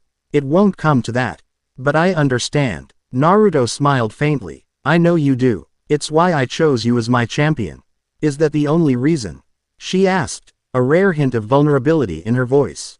Before Naruto could answer, the sanctuary trembled as if struck by an earthquake. The chakra indicators on their global map flared brilliantly, then went dark. Something massive just disrupted the natural energy flow, Naruto announced, already moving toward the exit. We need to. A tremendous explosion rocked Olympus itself. From the windows, they could see a pillar of light erupting from somewhere near the main pavilion. Under attack. Here, Reina drew her weapon, now enhanced with chakra-conducting metal. Naruto reached out with his senses, feeling a disturbingly familiar energy signature. No. It's a summoning. Someone's using a space-time technique to bring something directly onto Olympus. They raced through the sanctuary and toward the disturbance. Other gods and nature spirits ran in panic or readied for battle. In the central pavilion, a swirling vortex of energy had formed, half chakra, half divine power, tearing at the fabric of reality itself. Zeus and several other Olympians had already arrived, weapons drawn. The sky god's master bolt crackled with barely contained power. What is the meaning of this? He demanded when he saw Naruto. Is this your doing? No, Naruto replied truthfully. But I recognize the technique. It's a modified summoning jutsu, linked to a space-time distortion. Stop it, Zeus commanded. I can try to stabilize it, Naruto offered, already forming hand signs. But disrupting it could make things worse. Before Zeus could respond, the vortex pulsed and a figure emerged, a woman with pale, silvery skin that seemed to glow with inner light. Her hair floated around her as if underwater, and her eyes were pure white, pupilless. Though beautiful, there was something disturbing about her appearance, as if she wasn't fully present in reality. Selene, Artemis whispered, having arrived with her brother Apollo. The revived moon goddess looked disoriented, her gaze unfocused. When she spoke, her voice echoed strangely, as if coming from multiple sources simultaneously. Where am I? This is not my place. You are on Olympus, Zeus declared, bolt still ready. Explain your presence, Titaness. Selene's eyes widened in confusion. Olympus. No, I faded. I chose the long sleep. You were revived, Apollo explained more gently. Against your will, it seems. Her expression cleared slightly as she focused on Artemis. You carry my essence now. Moon bearer. Her gaze shifted to Naruto. And sudden recognition flashed across her face. You, the foreign one, the catalyst. You know of me, Naruto asked, surprised. I have seen you, across the veil. The ripples of your arrival disturbed even my dreamless sleep. She drifted closer, studying him intently. You do not belong here, yet you are needed. Needed for what? Zeus demanded. To stop what comes, Selene replied cryptically. The old knight stirs. The boundaries thin. He walks between worlds now. Who does? Naruto pressed. The Doom Bringer. Selene nodded, then suddenly convulsed in pain. Golden ichor trickled from her eyes like tears. His mark is upon me. He used my essence to anchor the crossing. She's been corrupted, Artemis realized. Her revival wasn't completed properly. Or it was completed exactly as intended. Athena countered, having joined them. A conduit rather than a true revival. Selene convulsed again, more violently. He comes now, through me. The vortex behind her pulsed again, expanding dangerously. Olympus itself seemed to groan under the strain of the dimensional disturbance. We need to close it, Naruto shouted over the rising energy. Reina, the sealing scrolls. His champion was already moving, retrieving specialized sealing tags they had developed for containing dimensional anomalies. As a daughter of Bellona with an affinity for war strategy, Reina had proven remarkably adept at Fuinjutsu, the shinobi sealing arts. Zeus, Apollo, Artemis, we need to stabilize Selene, Naruto continued, taking charge despite the Olympians' usual resistance to his authority. She's the anchor point. If we can sever her connection to whoever's controlling her, the portal should collapse. For once, Zeus didn't object to Naruto's initiative. What do you require? Apollo's purifying light, Artemis's connection to the moon aspect, and your authority as king of the pantheon, Naruto explained quickly. A divine intervention while I apply a sealing technique from my world. The three Olympians moved into position around the struggling Titaness. Reina worked swiftly with Athena to place sealing tags in a precise array around the vortex. Now, Naruto called when everything was ready. Divine power surged from the three gods while Naruto performed a complex sequence of hand signs, drawing on Kurama's chakra to bolster the technique. Quote, sealing art. Divine purification barrier. The tags activated, forming a containment field around both Selene and the vortex. The Titaness screamed, a haunting, otherworldly sound, as something dark and malevolent was forcibly extracted from her essence. It manifested briefly as a shadowy figure with glowing eyes before being sucked back into the collapsing vortex. With a final, reality-warping implosion, the portal vanished. Selene collapsed, her form stabilizing as the corruption was purged. Silence fell over Olympus as everyone processed what had just happened. Zeus looked both relieved and disturbed, while Athena was already analyzing the implications. That was not Koyos, Apollo stated, breaking the silence. Whatever tried to come through, it was older. Darker. The Doom Bringer, Naruto confirmed grimly. We just got our first glimpse of what we're truly facing. Artemis knelt beside the fallen Titaness, checking her condition. Selene lives, truly restored now. The corruption has been purged. For the moment, Athena qualified. But the attempt to use her as a gateway was nearly successful. Had we not been here? Naruto Uzumaki, Zeus interrupted, his expression unreadable. It seems I owe you acknowledgement. Your quick action prevented a catastrophe. Coming from Zeus, this was practically effusive praise. Naruto inclined his head respectfully. It was a team effort, Lord Zeus. My champion Reina's expertise with sealing arts was crucial. Reina straightened at the mention, managing to look both professional and slightly uncomfortable with the attention of so many major gods. Nevertheless, Zeus continued, this incident demonstrates the severity of our situation. An entity powerful enough to breach Olympus itself, using techniques unknown to our realm. We need to accelerate our preparations, Athena concluded, and perhaps reconsider our approach to Naruto's intelligence network. Zeus frowned but nodded reluctantly. The council will reconvene when Selene has recovered. She may provide insights into our enemy's nature and intentions. As the Olympians dispersed to secure Olympus and tend to Selene, Reina approached Naruto, speaking quietly. That sealing technique, you created it specifically for this situation, didn't you? Naruto nodded. I've been developing contingencies since we first detected the dimensional disturbances. This one was designed to purify divine entities while containing foreign corruption. You anticipated something like this, she observed. Not a question. I hoped it wouldn't be necessary, Naruto admitted. But after what happened with the 9 tails in my world, I learned to prepare for worst-case scenarios. Reina studied him with those penetrating dark eyes.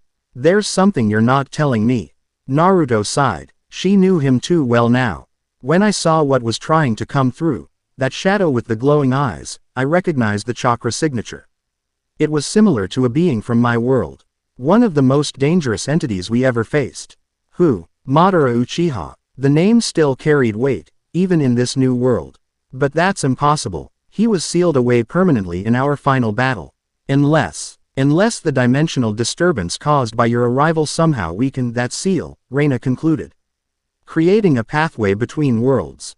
Exactly. Naruto looked troubled. If Madara has found a way to influence this world, to work with beings like Koyos, the threat is far greater than even the Olympians realize. Then we adapt, Reina said firmly. We've faced impossible odds before. Her confidence bolstered him, as it always did. Whatever was coming, they would face it together. The recovery chamber within Apollo's palace glowed with soft, healing light. Selene rested on a floating dais, her form more substantial now but still semi-translucent, a goddess not fully reintegrated into the world. Naruto watched from the doorway as Apollo completed his examination. The sun god had been surprisingly accommodating, acknowledging Naruto's role in saving the Titaness and permitting his presence during her recovery. Her essence is stabilizing, Apollo reported, stepping away from his patient. The corruption has been purged, but she remains different. The revival process altered her fundamental nature. Different how? Naruto asked. Quote, she exists in a state between fated and fully manifested.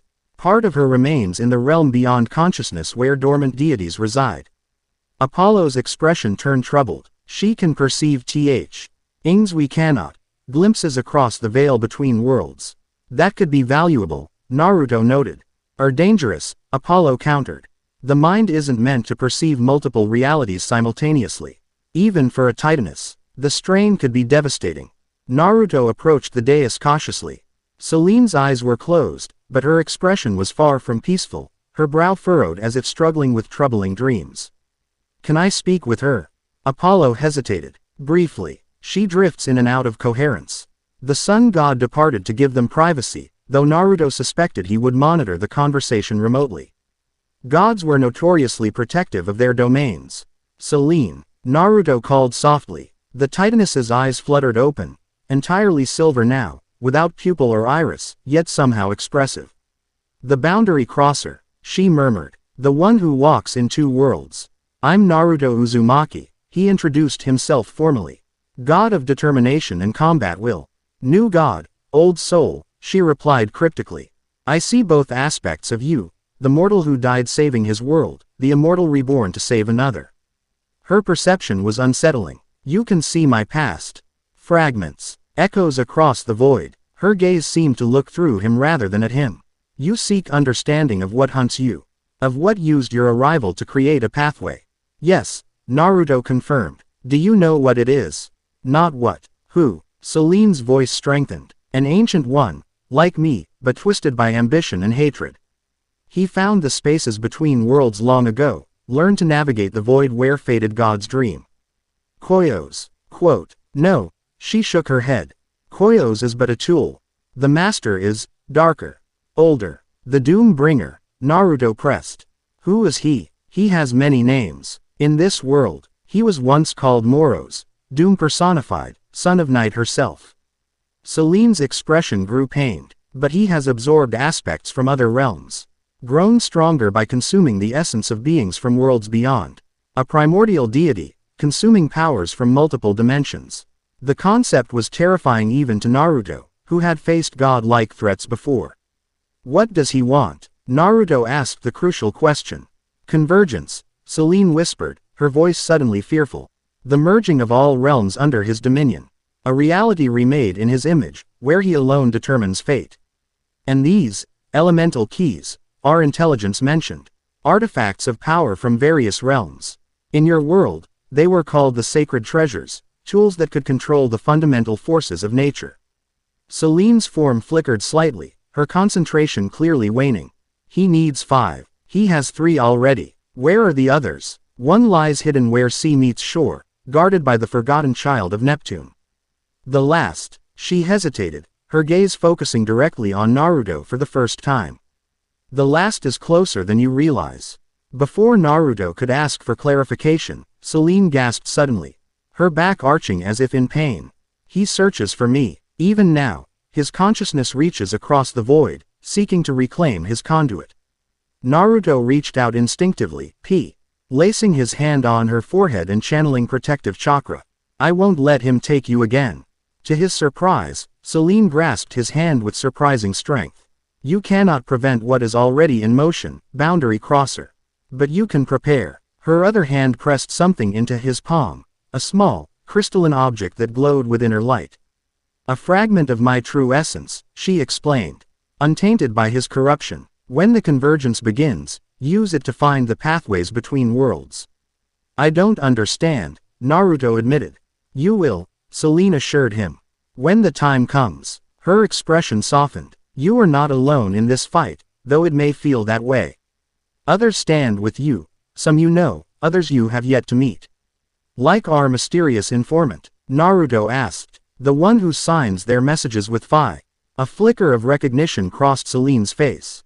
The Forgotten One, yes, trust her, but understand her motives are complex. That was the first confirmation they had of their informant's gender. Who is she? Naruto pressed. One who walks a dangerous path between loyalty and betrayal. One who has lost everything once and fears losing it again. Selene's form began to fade, her strength clearly waning. Seek her where moon meets sea. Not as enemy, but as ally. The same clue from their earlier message, Naruto realized. Not a trap after all, but a genuine meeting place. Rest now, he urged the fading Titaness. Regain your strength. Selene's eyes began to close, but she spoke once more before slipping into unconsciousness. When you find her, tell her. Tell her I remember her kindness during the long darkness. Tell her she was not forgotten. With that cryptic message, Selene fell into a healing sleep, leaving Naruto with more questions than answers, and a glowing fragment of moon essence in his palm. Absolutely not, Reina stated firmly. Going alone is exactly what they expect. Night had fallen over New York as Naruto and his inner circle gathered on the roof garden of his sanctuary. The moon was nearly dark, just a sliver of silver in the night sky, making Artemis's presence even more significant. I agree with Reina, the moon goddess said, surprising everyone. If this meeting place is legitimate, it's still dangerous. If it's a trap, it's suicidal. Selene seemed convinced our informant is trustworthy, Naruto countered. And she specifically identified the location, where moon meets sea, as genuine. Montauk, Percy confirmed. There's an old shrine to Selene there, at the very edge of the surf line. Local legends say she would visit mortal admirers there during the new moon, when her chariot was being prepared for its nightly journey. Convenient that it matches our previous intelligence, Talia noted skeptically. Annabeth frowned thoughtfully. Maybe not convenience. If our informant is connected to Selene somehow, that location would have significance. Selene referred to her as the Forgotten One. Naruto added, and implied a personal connection between them, which narrows the possibilities considerably, Athena mused. She had joined their council somewhat unexpectedly, citing the severity of the situation. Few deities were close to Selene. Her brother Helios, perhaps. Certain nature spirits associated with night. Regardless of who waits there, Artemis interrupted pragmatically. The approach remains dangerous. Even with Naruto's power, a solo mission is unwise. What if I'm not solo? Naruto suggested. What if I appear to be alone, but have backup concealed nearby? Reina nodded slowly, tactical options already forming in her mind. A controlled environment. We secure the area in advance, position assets out of sight. I can maintain underwater surveillance. Percy offered. No one would detect me beneath the waves. My hunters can establish a perimeter in the surrounding woods, Artemis added. Silver arrows with special seals, she nodded to Naruto, acknowledging the fuinjutsu techniques he had shared with her forces. And I'll have shadow clones transformed into wildlife, Naruto completed the plan. Sensory types, monitoring from multiple angles. Athena studied their impromptu tactical session with interest. Your operation has become impressively coordinated. Zeus would be concerned, and somewhat impressed, though he'd never admit it. Speaking of Zeus, Annabeth interjected, should we inform the council of this plan? A moment of uncomfortable silence followed. Everyone present understood the implications of withholding information from the Olympian Council. No, Artemis decided surprisingly. My father's caution sometimes leads to missed opportunities. In this case, a smaller operation has better chances of success. You're advocating secrecy from the council. Athena asked her half-sister with raised eyebrows. I'm advocating tactical flexibility, Artemis corrected. As this situation warrants. Naruto exchanged glances with Reina. The goddesses' support was unexpected but welcome. Perhaps the near disaster with Selene had changed their perspective on conventional divine protocols. Then it's settled, Naruto declared. We move tonight, during the darkest hour. If our mysterious Phi is there, we'll finally get some answers. As the meeting dispersed to prepare, Athena lingered behind with Naruto. A moment of your time, she requested. Naruto nodded, curious what the wisdom goddess wanted to discuss privately. The fragment Selene gave you, Athena said once they were alone. May I see it? Naruto hesitated only briefly before retrieving the crystalline object from a secure pouch. It glowed more faintly now, pulsing in a rhythm reminiscent of a heartbeat. Athena studied it without touching. Fascinating. A fragment of pure divine essence, freely given. Do you understand how rare that is? I gathered it was significant, Naruto admitted. But Selene wasn't exactly clear on its purpose. Something about finding pathways between worlds when convergence begins. It's more than that, Athena explained. This is a piece of Selene's original power, from before she faded. Before her aspects were absorbed by Artemis and others. It contains primordial moon energy, linked to the earliest manifestations of divine power in this world. And that helps us how? Moon energy governs transitions, boundaries, and passages, Athena elaborated. With this, you could theoretically create stable pathways between dimensions, or close them permanently. The implications dawned on Naruto. If Moros is trying to merge realms, this could be the key to stopping him, Athena confirmed. Or, in the wrong hands, accelerating his plan. Then I need to keep it safe, Naruto concluded, returning the fragment to its protective pouch. Indeed, Athena's gray eyes studied him intently. Selene gave it to you specifically, not to any of the Olympians. That suggests, she believes you have a unique role to play in what's coming. Story of my life, Naruto muttered with a hint of his old humor. Always the chosen one, never the choice. Athena's expression softened slightly. You've adapted remarkably well to divinity, Naruto Uzumaki. Better than most who are born to it. Is that a compliment from the wisdom goddess? He asked with a small smile. An observation, she corrected. Though her eyes held a hint of amusement. And perhaps a warning. Even the best adaptations can lead us far from our original nature, if we're not careful. With that cryptic statement, reminiscent of Artemis's earlier warning, Athena departed to prepare for their operation. Naruto stared out over the nighttime cityscape, the weight of responsibility settling heavily on his shoulders. In 6 months, he had built something unprecedented, a network that transcended the traditional boundaries between pantheons, between mortals and gods. He had gained champions, allies, perhaps even friends among the immortals. And yet, as Athena implied, he sometimes wondered if he was losing something essential in the process. Was he still Naruto Uzumaki, the determined, unpredictable ninja who fought with his heart? Or was he becoming something else entirely, a divine chess player in an immortal game? You think too much these days, Kurama's voice rumbled in his mind. It doesn't suit you. Maybe thinking is what this situation needs, Naruto replied internally. Perhaps, the fox conceded. But don't forget what got you this far, your instincts, your will to never give up. Your ability to connect with others. Those haven't changed, even if your circumstances have. The Nine-Tails was right, as he often was these days. Whatever lay ahead at Montauk, whatever revelations awaited with their mysterious informant, Naruto would face it as he always had, with determination, adaptability, and an unwavering will to protect what mattered. Montauk's shoreline was eerily beautiful under the near-moonless sky. Stars blazed brilliantly against the darkness, reflecting off the gentle waves. The ancient shrine to Selene, little more than a weathered stone arch and altar the water's edge, seemed to glow with a subtle silver light despite the moon's absence. Naruto approached alone, as planned. Percy was positioned beneath the waves, Artemis's hunters concealed in the surrounding pine forest. And Reina with a strike team on standby less than a minute away. His shadow clones, transformed into local wildlife, provided constant sensory input from all directions. The shrine stood empty when he arrived, the only sound the rhythmic washing of waves against shore. Naruto closed his eyes, extending his senses in the way sage mode allowed, feeling for any disturbance in the natural energy. A flicker of something approaching. Not from land or sea, but above. Naruto looked up just as a figure descended gracefully from the night sky, wrapped in a cloak of deep indigo that seemed to blend with the darkness. She landed soundlessly before him, her face obscured by a hood. "Naruto Uzumaki," she greeted in a melodious voice.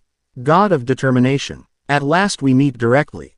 "Fi," Naruto replied, maintaining a ready stance. "Or should I call you by your true name?" The figure reached up and lowered her hood, revealing a face of ethereal beauty. Her features were delicate yet regal, framed by flowing black hair that seemed to contain tiny points of light, like stars in the night sky. Her eyes were her most striking feature, completely black except for pinpoints of silver light that mirrored the constellations above. "I have had many names," she admitted. "Once, I was Phoebe, Titaness of prophetic radiance, sister to Selene and Helios. But that was long ago." Naruto studied her carefully. "Phoebe. That explains the Phi signature." She nodded. "Few remember me now. When Apollo absorbed my oracular powers, I chose to fade rather than diminish. But unlike my sister, I did not sleep dreamlessly. I watched. I waited. I saw threats gathering beyond the veil of this world. And you saw me coming," Naruto guessed.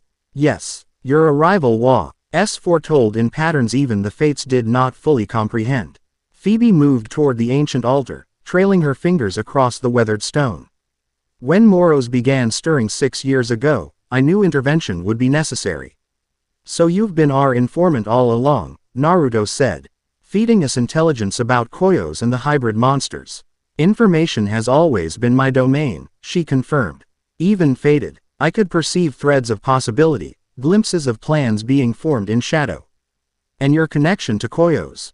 Naruto pressed. "Selene implied you walk a dangerous path between sides." Phoebe's starlit eyes met his. "Koyos believes I serve his master. In truth, I have been working to undermine Moros's plans from within. A dangerous game, as your Selene perceived. Why reveal yourself now?" "Because time grows short." Phoebe gestured to the night sky. "When the new moon passes and Selene's chariot rises again, Moros will attempt the first phase of convergence.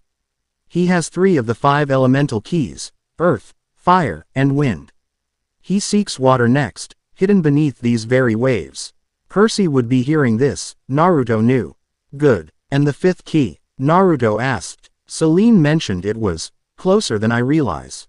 Phoebe's expression grew troubled. "The 5th key is the binding element. In your world, it would be called the void or yin-yang release.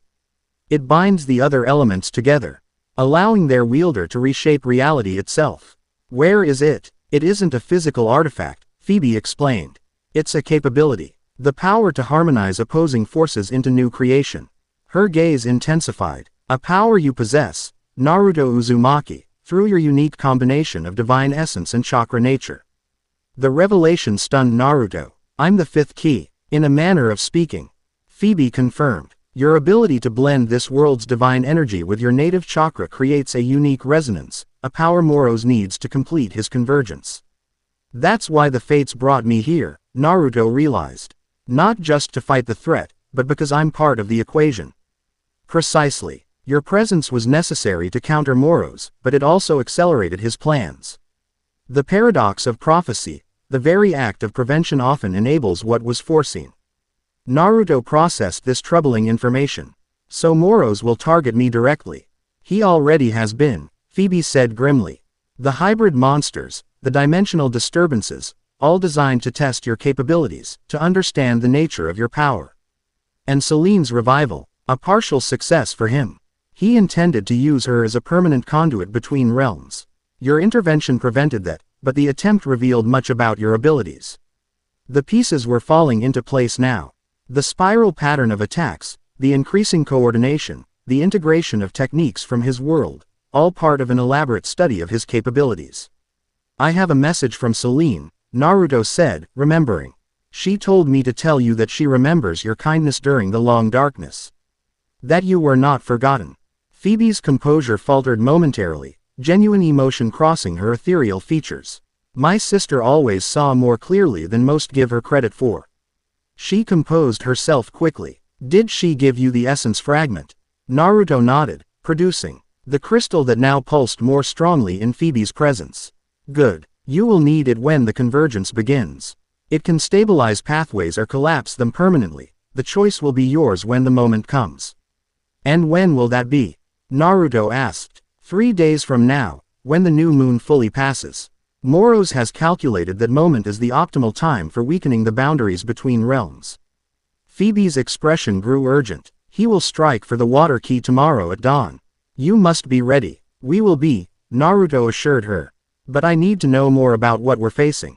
Who exactly is Moros? What are his capabilities? In this world, he began as the primordial deity of doom and inevitable fate, son of Nyx, brother to the fates themselves. But over millennia, he absorbed power from beings across multiple realms. Phoebe's voice lowered, including one from your world, a being of tremendous hatred and power, with eyes that could bend reality itself. Madara Uchiha, Naruto confirmed grimly. We've seen evidence of Sharingan use in recent attacks. Not just any Sharingan, Phoebe corrected. The Rinnegan, the most evolved form of those eyes, capable of controlling life, death, and dimensional boundaries. The implications were staggering. A primordial Greek deity with the Rinnegan would be nearly unstoppable. There's more, Phoebe continued. Moros doesn't simply want to rule realms. He intends to remake them. To become what the primordials were before creation itself. The embodiment of pure potential, unbounded by natural law.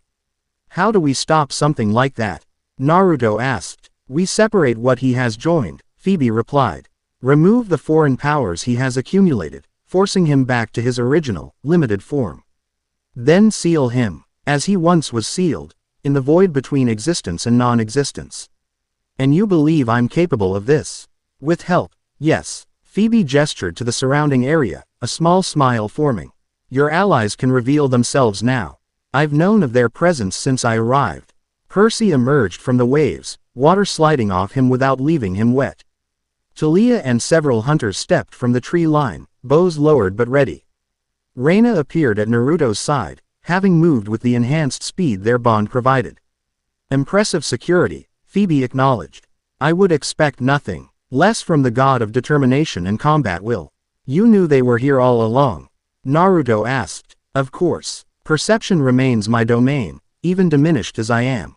She addressed the gathered allies. What I have told Naruto concerns you all.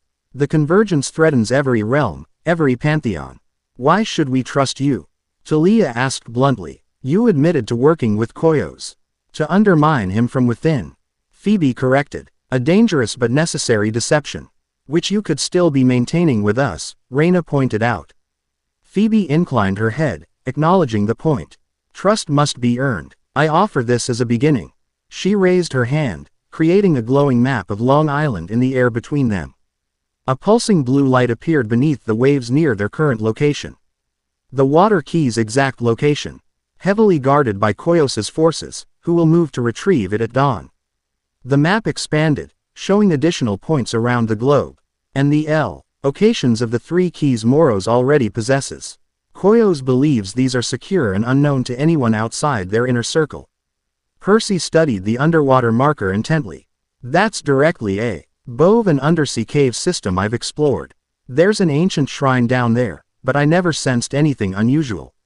It's concealed by multiple layers of divine and mortal magic, Phoebe explained. Poseidon himself hid it there during the First Titan War, entrusting its guardianship to a forgotten child of the sea. A demigod? Percy asked. More than that, Phoebe said. A minor sea deity. Why? One of Poseidon's early children who chose to fade from memory rather than face diminishment as the world changed. Artemis had joined them now, materializing beside Talia with silent grace. This aligns with old stories my brother collected. A daughter of Poseidon who loved a mortal, then retreated beneath the waves when he perished. Precisely, Phoebe confirmed. Her name was Rhodas, though few remember her now. She guards the water key as her final duty to Olympus. If she's guarding it, why would Koyos attack? Naruto asked. Wouldn't she prevent him from taking it? She has grown weak over millennia of isolation. Phoebe explained sadly. Her power diminished as her worshippers forgot her. Now she is little more than a spirit, bound to her duty but unable to repel a determined assault. Then we protect her, Naruto decided immediately. Position forces around the shrine before dawn. Intercept Koyos's attack and secure the key. A direct confrontation is risky, Athena cautioned. Having arrived silently during their discussion. Koyos is a titan of intelligence. He will anticipate the obvious. Then we give him the obvious while preparing the unexpected, Naruto countered. A visible defense force that draws attention while a smaller team secures the key through an alternate approach. Reina nodded, already thinking along the same lines. Classic misdirection. We make him think he knows our strategy. While Percy and I take a team through the underwater caves from a different angle, Naruto completed the thought. Phoebe observed their tactical planning with approval. This is why Moros fears your alliance. Separately, you might be overcome. Together, you represent a threat even he cannot dismiss. What will you do? Naruto asked her. Your COV, with Koyos is likely blown after this meeting. Indeed, Phoebe acknowledged. I have played my role as double agent to its conclusion. Now I stand openly with you, if you'll have me. Naruto looked to his allies. Gauging their reactions, Artemis and Athena remained cautious but not hostile. Percy and Talia were clearly weighing the tactical advantages against the risks. Reina, ever his most trusted advisor, gave a subtle nod. We welcome your help, Naruto decided. But trust will come with time and actions, not words. A fair condition, Phoebe accepted. And wise, even in alliance, maintain healthy suspicion, a lesson my brother Koyos taught me well. As they finalized plans for the morning's operation, Naruto felt a familiar determination settling over him. The revelation that he himself might be part of Moros's endgame was troubling, but not paralyzing. If anything, it clarified his purpose in this world. One last question, he said to Phoebe as the others began to depart. The fates knew all this would happen when they brought me here, didn't they? They knew I'd be both solution and catalyst. Phoebe's star-filled eyes regarded him sympathetically. The fates see patterns, not certainties. They knew your presence would change the equation, for better or worse remained to be seen. Great, Naruto muttered. No pressure. If it helps, Phoebe added, they roar. Ely intervene directly unless they see tremendous potential for positive change. Your arrival gave them hope. Hope, Naruto repeated thoughtfully. I can work with that. As dawn approached, they dispersed to prepare for the coming battle. Reina remained at Naruto's side, a steady presence in the face of these staggering revelations. So, she said when they were alone. You're the fifth key. Apparently, Naruto replied, still processing it himself. That explains why your temple on Olympus took the form it did, Reina noted. A fusion of multiple architectural traditions, blending seemingly incompatible elements into harmony. Naruto hadn't considered that. His divine sanctuary had naturally manifested as a blend of Konoha's aesthetic with Greek elements, a physical representation of his dual nature. I never asked for this, he said quietly. Any of it. Godhood, being a key to dimensional apocalypse, having an ancient primordial evil gunning for me. And yet here you are, Reina replied. Doing what you've always done, preparing to protect others, to fight impossible odds, to never give up. She smiled slightly. Some things transcend worlds, it seems. Her words centered him, as they so often did. Whatever came next. Koyos at dawn, Moros in 3 days, the convergence of realms, Naruto would face it with the same determination that had defined him across 2 lives. The will of fire burned just as brightly in divine form as it had in mortal flesh. Dawn broke over Long Island Sound with a blood-red sky, sailor's warning, Percy had called it grimly. Storm clouds gathered on the horizon as Naruto and his team took their positions around the underwater shrine. From his vantage point on a concealed underwater ledge, Naruto could see Percy coordinating with a contingent of Cyclops and Merpeople, allies from Poseidon's realm who had answered their call for aid. Annabeth and a team of Athena's children had established a command post on a nearby fishing vessel. Disguised as researchers but armed for combat. Above, Talia and the hunters patrolled the shoreline, while Reina led a mixed force of Greek and Roman demigods in defensive positions. And somewhere in the depths below, hidden from both allies and enemies, Artemis herself waited with a special strike team for the critical moment. "It's been a while since we've faced a worthy opponent," Kurama commented, his consciousness fully awake within Naruto. "Missing the action, furball?" Naruto replied mentally, falling into their old pattern of banter. "Hardly. But I prefer direct confrontation to all this politics." "You and me both," Naruto agreed. "But sometimes the indirect approach." His thought was interrupted by a sudden disturbance in the water. Not natural waves, but something massive displacing the sea itself. Percy's urgent signal confirmed it. Enemy forces approaching from the northeast, more quickly than anticipated. Through their shared communication system, a network of enchanted shells Percy had provided, Naruto heard Annabeth's voice, multiple contacts. Larger than expected. "They're not even trying for stealth. Because it's a diversion," Reina responded immediately.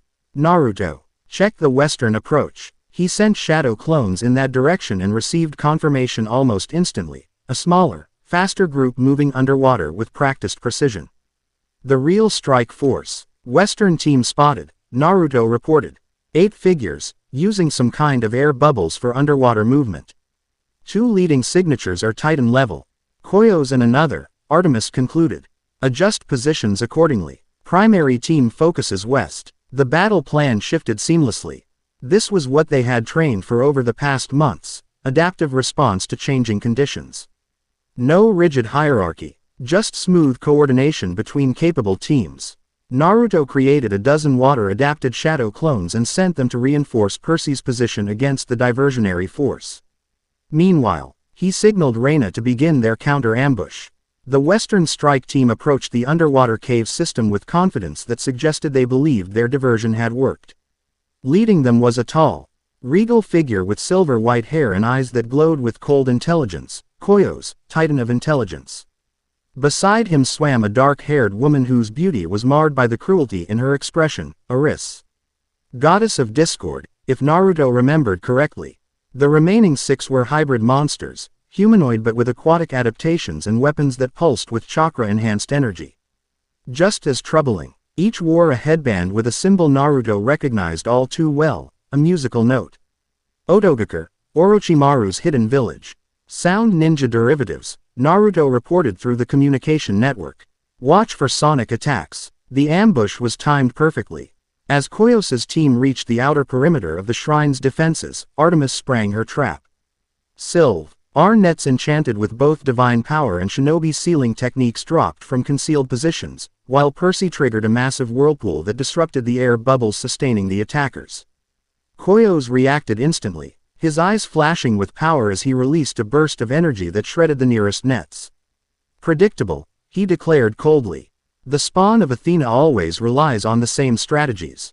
What he failed to notice was Naruto and Reina approaching from below, the true surprise in their layered strategy. The battle erupted in earnest. The hybrid sound ninja creatures released sonic attacks that distorted water pressure painfully, but Percy countered by creating pressure barriers around their allies. Artemis's team engaged Eris directly, silver arrows meeting the D-scored goddess's black energy bolts in underwater explosions of power. Koyos immediately recognized the real threat. "The boundary crosser," he snarled when he spotted Naruto. "My master sends his regards." "Tell your master I'm not interested," Naruto replied, forming a Rasengan that spun stably even underwater, a modification he developed over the past months. The Titan's eyes narrowed, so confident, so ignorant of what truly approaches. He made a series of hand signs that no Titan should know, the sequence for a high-level water jutsu. Water style. Giant vortex jutsu. The sea itself became a weapon. A massive spiraling tunnel of destructive force aimed directly at Naruto. Only his shadow clone substitution saved him from being crushed by the pressure. "How do you know that technique?" Naruto demanded, though he already suspected the answer. Koyos smiled coldly. "My master sees across realms. What he sees, he can take. What he takes, he shares with his loyal servants." The battle intensified as both sides escalated their attacks. Reina moved with blinding speed, her spear charged with lightning chakra, a technique Naruto had taught her that proved devastatingly effective underwater. She engaged the sound ninja hybrids directly, preventing them from coordinating their sonic attacks. Meanwhile, Percy had abandoned the diversionary force to his underwater allies and joined Naruto against Koyos. The son of Poseidon's control of water was unmatched even by the Titan's stolen jutsu, creating openings that Naruto exploited with precision strikes. The shrine, Artemis, called through their communication network. Eris is breaking through. Indeed, while they engaged Koyos, the Discord goddess had slipped past their outer defenses and reached the ancient stone archway that marked the shrine's entrance. Black energy crackled from her fingertips as she worked to dismantle wards that had stood for millennia. Percy, maintain pressure on Koyos, Naruto ordered. Reina, with me. They raced toward the shrine, only to be intercepted by the remaining sound ninja hybrids. These creatures fought with disturbing coordination, their movements suggesting a hive mind rather than individual consciousness. Paper bombs. Reina warned as the creatures released sealed tags that drifted through the water toward them. Naruto formed hand signs rapidly. Water style. Water wall. The defensive technique contained the explosions, but the distraction had cost precious seconds. Eris had breached the outer ward, a pulse of black energy rippling through the water as ancient protections fell. Suddenly, from within the shrine, a new presence emerged, a feminine figure glowing with faint blue-green light. Though beautiful, she appeared insubstantial, more spirit than physical being. Her eyes held millennia of loneliness as she raised her hands in a gesture that was both welcoming and defensive. Rhodas, Artemis identified through their communication. The shrine's guardian. You shall not pass, the fated deity declared, her voice somehow clear underwater. I have kept this sacred trust for eons. I will not fail now. Eris laughed, the sound discordant even through water. Your time has passed, little nymph. Step aside or be destroyed with the rest of the old ways. I stand with Olympus, Rhodas replied firmly, though her form flickered with weakness. Then die with it, Eris snarled, launching a concentrated blast of chaotic energy. Before it could connect, a wall of golden light intercepted it. Phoebe had arrived, her star-filled eyes blazing with power as she defended her fellow fated deity. Sister, Koyos called, momentarily distracted from his battle with Percy. You reveal your treachery at last. Not treachery, brother, Phoebe replied calmly. Clarity. What Moro's plans will unmake all realms, including our own. Even you must see this. I see opportunity, Koyos responded coldly. The chance to remake what was broken, to restore the rightful order with Titan's ascendant. A false promise, Phoebe countered. Moro's cares nothing for Titan rule. You are a tool to him, nothing more. Doubt flickered briefly across Koyos's face before his expression hardened. Enough. Take the key, Eris. I will handle these interlopers. The battle reached new intensity as Koyos unleashed his full power, not just stolen jutsu now, but the fundamental Titan ability to manipulate knowledge itself. Suddenly, Percy found himself forgetting basic combat techniques, while Artemis's hunters missed shots they should have landed easily. He's attacking our procedural memory. Annabeth warned through the communication system. Counter with instinctive actions rather than learned techniques. Naruto had a different approach. Multi-shadow clone jutsu. Hundreds of clones materialized throughout the underwater battlefield. Even if Koyos could make them forget techniques, the sheer numbers overwhelmed his ability to target them all simultaneously. Meanwhile, Reina had broken through to the shrine entrance where Phoebe and Eris were locked in magical combat while Rhodas maintained a protective barrier around something that glowed with intense blue light, presumably the water key. Rhodas, Reina called. We're here to help. The Guardian's eyes found Reina, noting the spiral mark on her forearm. The champion of the boundary crosser. Yes, the fates foretold your coming. With tremendous effort, Rhodas expanded her barrier to include Reina. The key must not fall into Chaos' hands. Take it to the boundary crosser. It responds to his energy signature. I need to get Naruto here, Reina realized. No time, Phoebe called, straining against Eris's assault. The barrier weakens. You must take the key now. Reina hesitated only momentarily before moving toward the glowing object at the center of the shrine. As she approached, she saw it was a crystalline trident, small enough to hold in one hand but radiating power that made the surrounding water vibrate with potential. As her fingers closed around it, the water key pulsed once, then seemed to recognize something in her. Through her connection to Naruto, Reina realized, The key sensed his energy signature through their champion bond. "I have it," she reported, both through their communication system and mentally to Naruto through their link. His response was immediate. "Fall back. Everyone fall back. We have what we came for." The retreat was chaotic but coordinated. Percy created massive underwater currents that pushed their forces back while disorienting the enemy. Artemis's hunters released a volley of special arrows that erupted into blinding silver light, providing cover. And Naruto's remaining shadow clones formed a protective barrier, many sacrificing themselves to absorb attacks meant for their allies. Koyos roared in frustration as he realized the key was beyond his reach. "This changes nothing. The convergence comes regardless. My master already has 3 keys, the 4th is merely convenience, not necessity. Then why fight so hard for it?" Naruto called back, creating distance for their escape. The Titan's expression twisted with cruel amusement. "Because every moment you spend here is a moment you're not protecting what truly matters." A chill ran through Naruto that had nothing to do with the cold ocean depths. "What do you mean? Ask yourself. Boundary crosser. Where is the 5th key right now?" Understanding dawned with horrifying clarity. "It's a diversion," Naruto realized. "All of it. They wanted us here, away from Olympus." "Correct," Koyos confirmed with cold satisfaction. "By now, my master's other forces will have secured what he truly seeks." Naruto established a mental link with Reina instantly. "We need to get back to Olympus. Now, what about the water key?" She replied. "Bring it. We'll need every advantage." Aloud, Naruto addressed Percy and Artemis. "Complete the withdrawal. Get everyone to safety. Reina and I need to return to Olympus immediately." "We'll cover you," Artemis confirmed, understanding the urgency without needing explanation.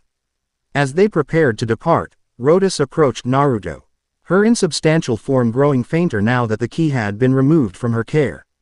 "My duty is fulfilled," she said softly. "After millennia of watchfulness, I can finally rest. Thank you for your service." Naruto told her sincerely. "Is there anything we can do for you?" A wistful smile crossed the fated deity's face. "Tell my father. Tell Poseidon I kept my oath to the end." "I will," Naruto promised. Rhodas nodded gratefully, then turned to Percy. "Son of the sea, you have your father's eyes. His goodness." Her form began to dissolve into the water. "Guard this realm well. The barrier's thin. What comes through changes everything." With those final words, she faded completely, not destroyed, but released from her long vigil, free to join the peaceful void where diminished deities rested.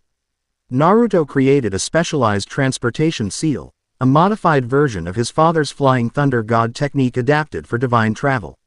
With Reina at his side, clutching the water key, they vanished from the underwater battlefield. They reappeared on Olympus to find their worst fears confirmed. The divine city was under attack. Chaos reigned in the streets of Olympus. Minor gods fled in panic while others fought desperately against invaders unlike any Naruto had seen before, humanoid figures with chalk-white skin, strange protrusions, and eyes that shifted between normal appearance and distinctive red patterns. "What are they?" Reina asked, already drawing her weapon. "Otsutsuki," Naruto answered grimly. "Or something similar. A clan from my woe. RLD that harvests divine power from different realms." The implications were staggering. If Moros had somehow made contact with the Otsutsuki clan or created beings with their abilities. "We need to reach my sanctuary," Naruto decided. "That's where they'll go first." They fought their way through the besieged divine city, Naruto creating shadow clones to assist beleaguered defenders while maintaining their forward momentum. Reina moved with the enhanced speed and strength their bond provided, her spear crackling with chakra as she cut down attackers with ruthless efficiency. As they approached Naruto's sanctuary, the concentration of enemies increased dramatically, confirmation that this was indeed their target. Thereafter something specific, Reina noted between combat maneuvers. The moon essence fragment, Naruto realized. Selene's gift. It must be connected to the 5th key somehow. They reached the sanctuary to find its defenses had been breached. The intricate seal, Ignora's Naruto had established were damaged but had extracted a heavy toll. Dozens of white-skinned attackers lay dissolving into ash around the perimeter. Inside, the destruction was extensive. The central chamber where Naruto kept his most important artifacts had been broken open, its contents scattered. And standing amidst the chaos was a figure that sent a shock of recognition through Naruto. Not Madara Uchiha as he had feared, but something perhaps more disturbing, a being with Madara's distinctive eyes but a body that seemed cobbled together from multiple sources. Part human, part something else entirely. The Rinnegan glowed in one eye socket while the other contained a swirling darkness deeper than any Sharingan. At last, the creature spoke, its voice a discordant blend of tones. The boundary crosser himself, Moros, Naruto identified, positioning himself protectively before Reina. The being inclined its head slightly. That is one of my names. The Greeks had such limited understanding of what I truly am. Its mismatched eyes focused on Naruto with disturbing intensity. Just as you have limited understanding of what you truly are. I understand enough, Naruto replied, gathering chakra. You're trying to merge realms, to remake reality in your image. Not my image, Moros corrected. My essence. There is a difference. He gestured around at the destruction. This fragmentary existence. Gods bound to specific domains, realities separated by artificial boundaries, it's all so unnecessary. So inefficient. It's the natural order, Reina countered. Moros laughed, a sound like breaking glass. Natural, child, there is nothing natural about the divisions between realms. They were created by beings who feared what unlimited potential might mean. And why? Oh, you think you should decide what that potential becomes? Naruto challenged. Who better? I have existed since before consciousness. I have watched civilizations rise and fall. Gods come and go, and always, the same patterns repeating. Moros raised a hand, displaying Selene's moon essence fragment. Such limited perspectives, even among immortals. Put that down, Naruto demanded, ready to attack. Or what? Moros asked with genuine curiosity. You'll fight me, here, now, when you haven't even begun to understand your own nature. Despite everything, Naruto hesitated. There was something about Moros that felt wrong. Not evil in the conventional sense, but fundamentally disruptive to reality itself. Fighting him directly might cause more damage than good. Moros nodded as if reading his thoughts. Wisdom at last. You sense it, don't you? The resonance between us. We are not so different, boundary crosser. Both existing in multiple states simultaneously. Both carrying powers from different realms within us. We are nothing alike, Naruto replied firmly. No. Moros closed his fist around the moon essence, which glowed brighter rather than dimming. Then why does this respond to both of us? Why did the fates choose you specifically to oppose me? Think, Naruto Uzumaki. Look beyond what you've been told. Before Naruto could respond, a spear of golden light lanced through the chamber, narrowly missing Moros. Phoebe had arrived, her star-filled eyes blazing with power. Enough lies, Doombringer, she declared. Return what you have stolen. Moros turned to her with what almost seemed like regret. Phoebe, ever the observer, never the participant. Until now, his expression hardened. You could have joined us. Koyo still hopes for your return. To help unmake everything. Never. Not unmake. Moros corrected. Transform. Elevate. Free from artificial constraints. Phoebe's response was another blast of golden energy, which Moros deflected with disturbing ease. I have what I came for, he announced. The rest can wait. 3 days, boundary crosser. When the new moon passes and the silver chariot rises again. That is when everything changes. A single hand sign that Naruto recognized with alarm, the same one Madara had used for instantaneous transportation. Stop him, Naruto shouted, launching forward with a Rasengan already forming. Too late. Moros vanished in a distortion of space, taking Selene's essence fragment with him. The remaining white-skinned attackers began disintegrating simultaneously, as if their existence was tied directly to Moros's presence. Damn it! Naruto slammed his fist into a nearby column, cracking the divine marble. He got exactly what he wanted. Not everything, Reina countered, holding up the water key, which still pulsed with blue energy. We denied him this, and we have something perhaps more valuable, Phoebe added. Knowledge of his true nature, his capabilities, his limitations. Limitations? Naruto questioned. He seemed pretty unlimited from where I stood.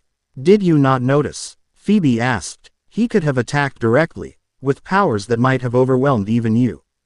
Instead, he talked, philosophized, delayed. Reina caught on immediately. Because he's not at full strength yet. The convergence isn't just his endgame, it's necessary for him to reach his full potential.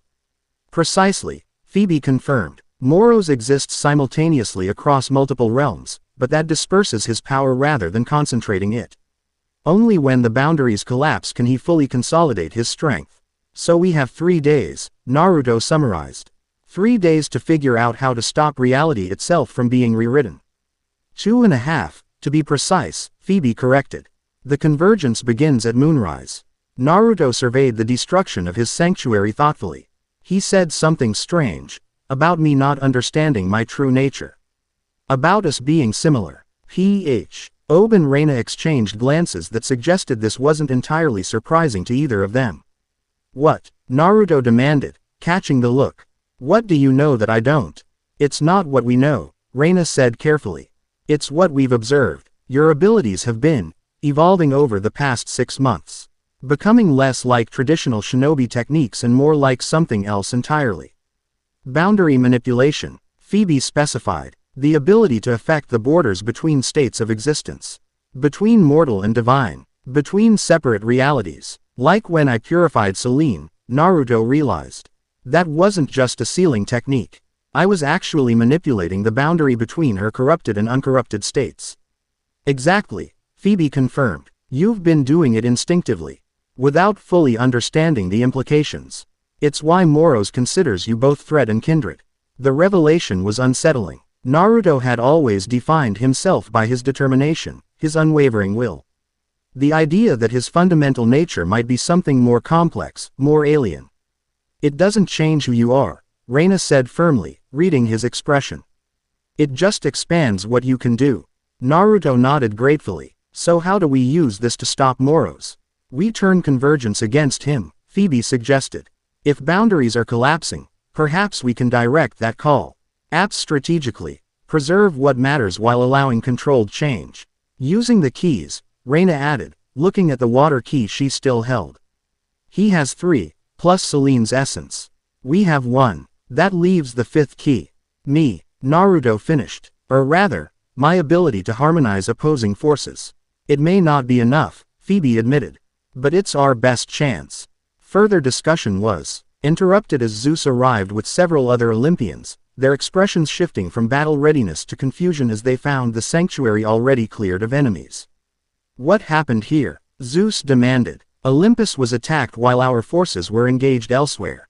Exactly as planned, Naruto explained grimly. The underwater battle was a distraction.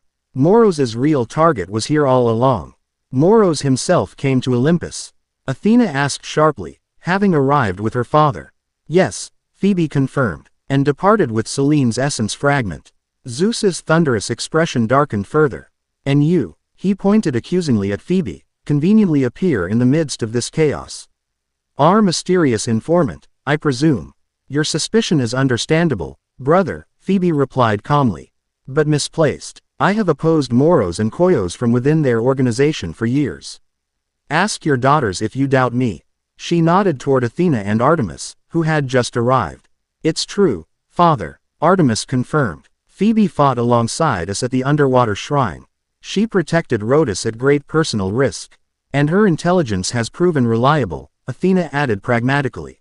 Without it, we would be far less prepared for what's coming. Zeus clearly wasn't entirely convinced, but the testimony of his 2 most strategic daughters carried weight. Very well, but I want her monitored at all times. The greater concern, Poseidon interjected, having joined them, is what happens now. If Moros has what he sought. Not everything, Reina revealed the water key. Poseidon's eyes widened in recognition. The trident of boundaries. So Rhodas kept it safe all these millennia. She fulfilled her oath to you, Naruto told him, remembering his promise. She wanted you to know that. At the end, a rare expression of genuine emotion crossed the sea god's face. My daughter always had more loyalty than sense. I should have. He trailed off. Sentu. Rise of regret evident in his ancient eyes. She's at peace now, Naruto said gently. Released from her vigil. Poseidon nodded gratefully. Then her sacrifice must not be in vain. The key must be protected. More than protected, Athena argued. Used. Against Moros himself. Used how? Zeus demanded. We know nothing of these artifacts or their functions. I do, Phoebe said. The elemental keys were created before the division of realms, tools to maintain cosmic balance. Each represents a fundamental force: earth for stability, fire for transformation, wind for freedom, water for adaptation, and the fifth element for harmony. Together, they can reshape reality itself, Naruto continued, understanding dawning. That's what the convergence is, Moro's using the keys to dissolve the boundaries between realms permanently. Quote, which would be catastrophic, Athena concluded. Incompatible magical systems, opposing divine hierarchies, contradictory natural laws, all forced to occupy the same reality. Chaos, Zeus summarized grimly. Utter chaos. Not chaos, Phoebe corrected. Transformation. Painful, yes. Destructive to much we value, certainly. But Moro's doesn't seek destruction for its own sake. He truly believes he's correcting a cosmic mistake, the fragmentation of what was once unified existence. His beliefs are irrelevant, Zeus declared. The cost is too great. For once, Naruto agreed completely with the king of the gods. We have just over 2 days to prepare. We need to coordinate all our forces, Olympians, demigods, nature spirits, everyone. A unified defense, Reina elaborated. Position teams at likely convergence points, with rapid response capabilities between them. And special strike teams targeting Moro's directly, Naruto added. Hit and run attacks to disrupt his ritual while we prepare the main countermeasure. Which is? Artemis asked. Naruto looked at the water key thoughtfully. If the keys can reshape reality when used together, perhaps a single key can stabilize it within a limited area. Create a protected zone where reality remains unchanged while the convergence happens around it. A reality anchor, Athena mused. Theoretically sound, but practically challenging. The power requirements would be immense. I can provide the power, Naruto stated confidently. Between my divine energy and Kurama's chakra, we have reserves beyond normal limitations. And I can help direct it, Phoebe offered. My connection to prophetic energies gives me insight into reality's underlying patterns. Zeus looked deeply uncomfortable with this plan, particularly the central roles of a foreign god and a formerly fated titaness. But even he could not deny the logic. The council will convene in 1 hour, he declared finally. All available gods and representatives of allied forces will attend. We will formalize this plan and assign responsibilities. His stern gaze fixed on Naruto. And there will be no independent operations this time. Everything coordinated, everything transparent. Agreed, Naruto replied without hesitation. This affects all of us. We stand together or fall divided. As the Olympians departed to prepare for the council meeting, Reina approached Naruto with a thoughtful expression. There's something we should discuss before the meeting, she said quietly. Something Phoebe mentioned about your evolving abilities. The boundary manipulation, Naruto nodded. I've felt it happening but didn't fully understand what it meant. It's more than that, Reina said. If you truly are the fifth key, the element of harmony, then you have a unique role to play in what's coming. One that might require sacrifice. Naruto understood immediately. You think I'll need to use myself as the anchor point, to become the boundary that prevents complete convergence. It's the logical conclusion, Reina admitted reluctantly. Your nature is both shinobi and god, your ability to harmonize opposing forces, you're uniquely positioned to serve as the linchpin in whatever reality emerges. The implication hung heavy between them. Being a linchpin in a restructured reality might mean becoming a permanent part of its fundamental architecture, essentially, ceasing to exist as an individual entity. If that's what it takes, Naruto said simply. Reina's expression tightened. Just like that, no hesitation. What choice is there? He asked. If Moro succeeds unchallenged, everything we care about is unmade. If stopping him requires my sacrifice, that's a price I'm willing to pay. There has to be another way, Reina insisted, unusual emotion breaking through her typically controlled demeanor. We haven't explored all possibilities yet. And we will, Naruto assured her. I'm not giving up or looking for a heroic sacrifice. But I won't lie to you either. If it comes down to it, if it's me or everything else, then yeah, I'll do what needs to be done. Reina studied him for a long moment, then nodded once. Then we make sure it doesn't come to that. We find another solution. Her determination mirrored his own, reminding Naruto why he'd chosen her as his champion in the first place. Whatever came in the next few days, whatever final confrontation awaited with Moros, they would face it together, with the same unwavering will that had defined them both. As the hour of the council approached, Naruto looked out over Olympus, at the divine city already beginning to recover from Moros' attack. Soon, all the Pantheon's forces would be marshaled for the coming battle. Plans would be made, strategies developed, sacrifices contemplated, but beyond all the tactical considerations, one truth remained constant, the will of fire that had guided Naruto through his mortal life. Burned just as fiercely in his divine form. The determination to protect, to persevere, to believe in a better future, these transcended even the boundaries between worlds. Whatever Moros believed about cosmic unity and artificial divisions, he had fundamentally misunderstood one crucial point: some principles remained constant across all realities. The bonds between people who fought for each other. The strength that came from protecting what mattered most. The power of never giving up, even when facing impossible odds. These weren't limited by dimensional boundaries. They were universal constants, and they would be Moros' undoing. Chapter 2 End.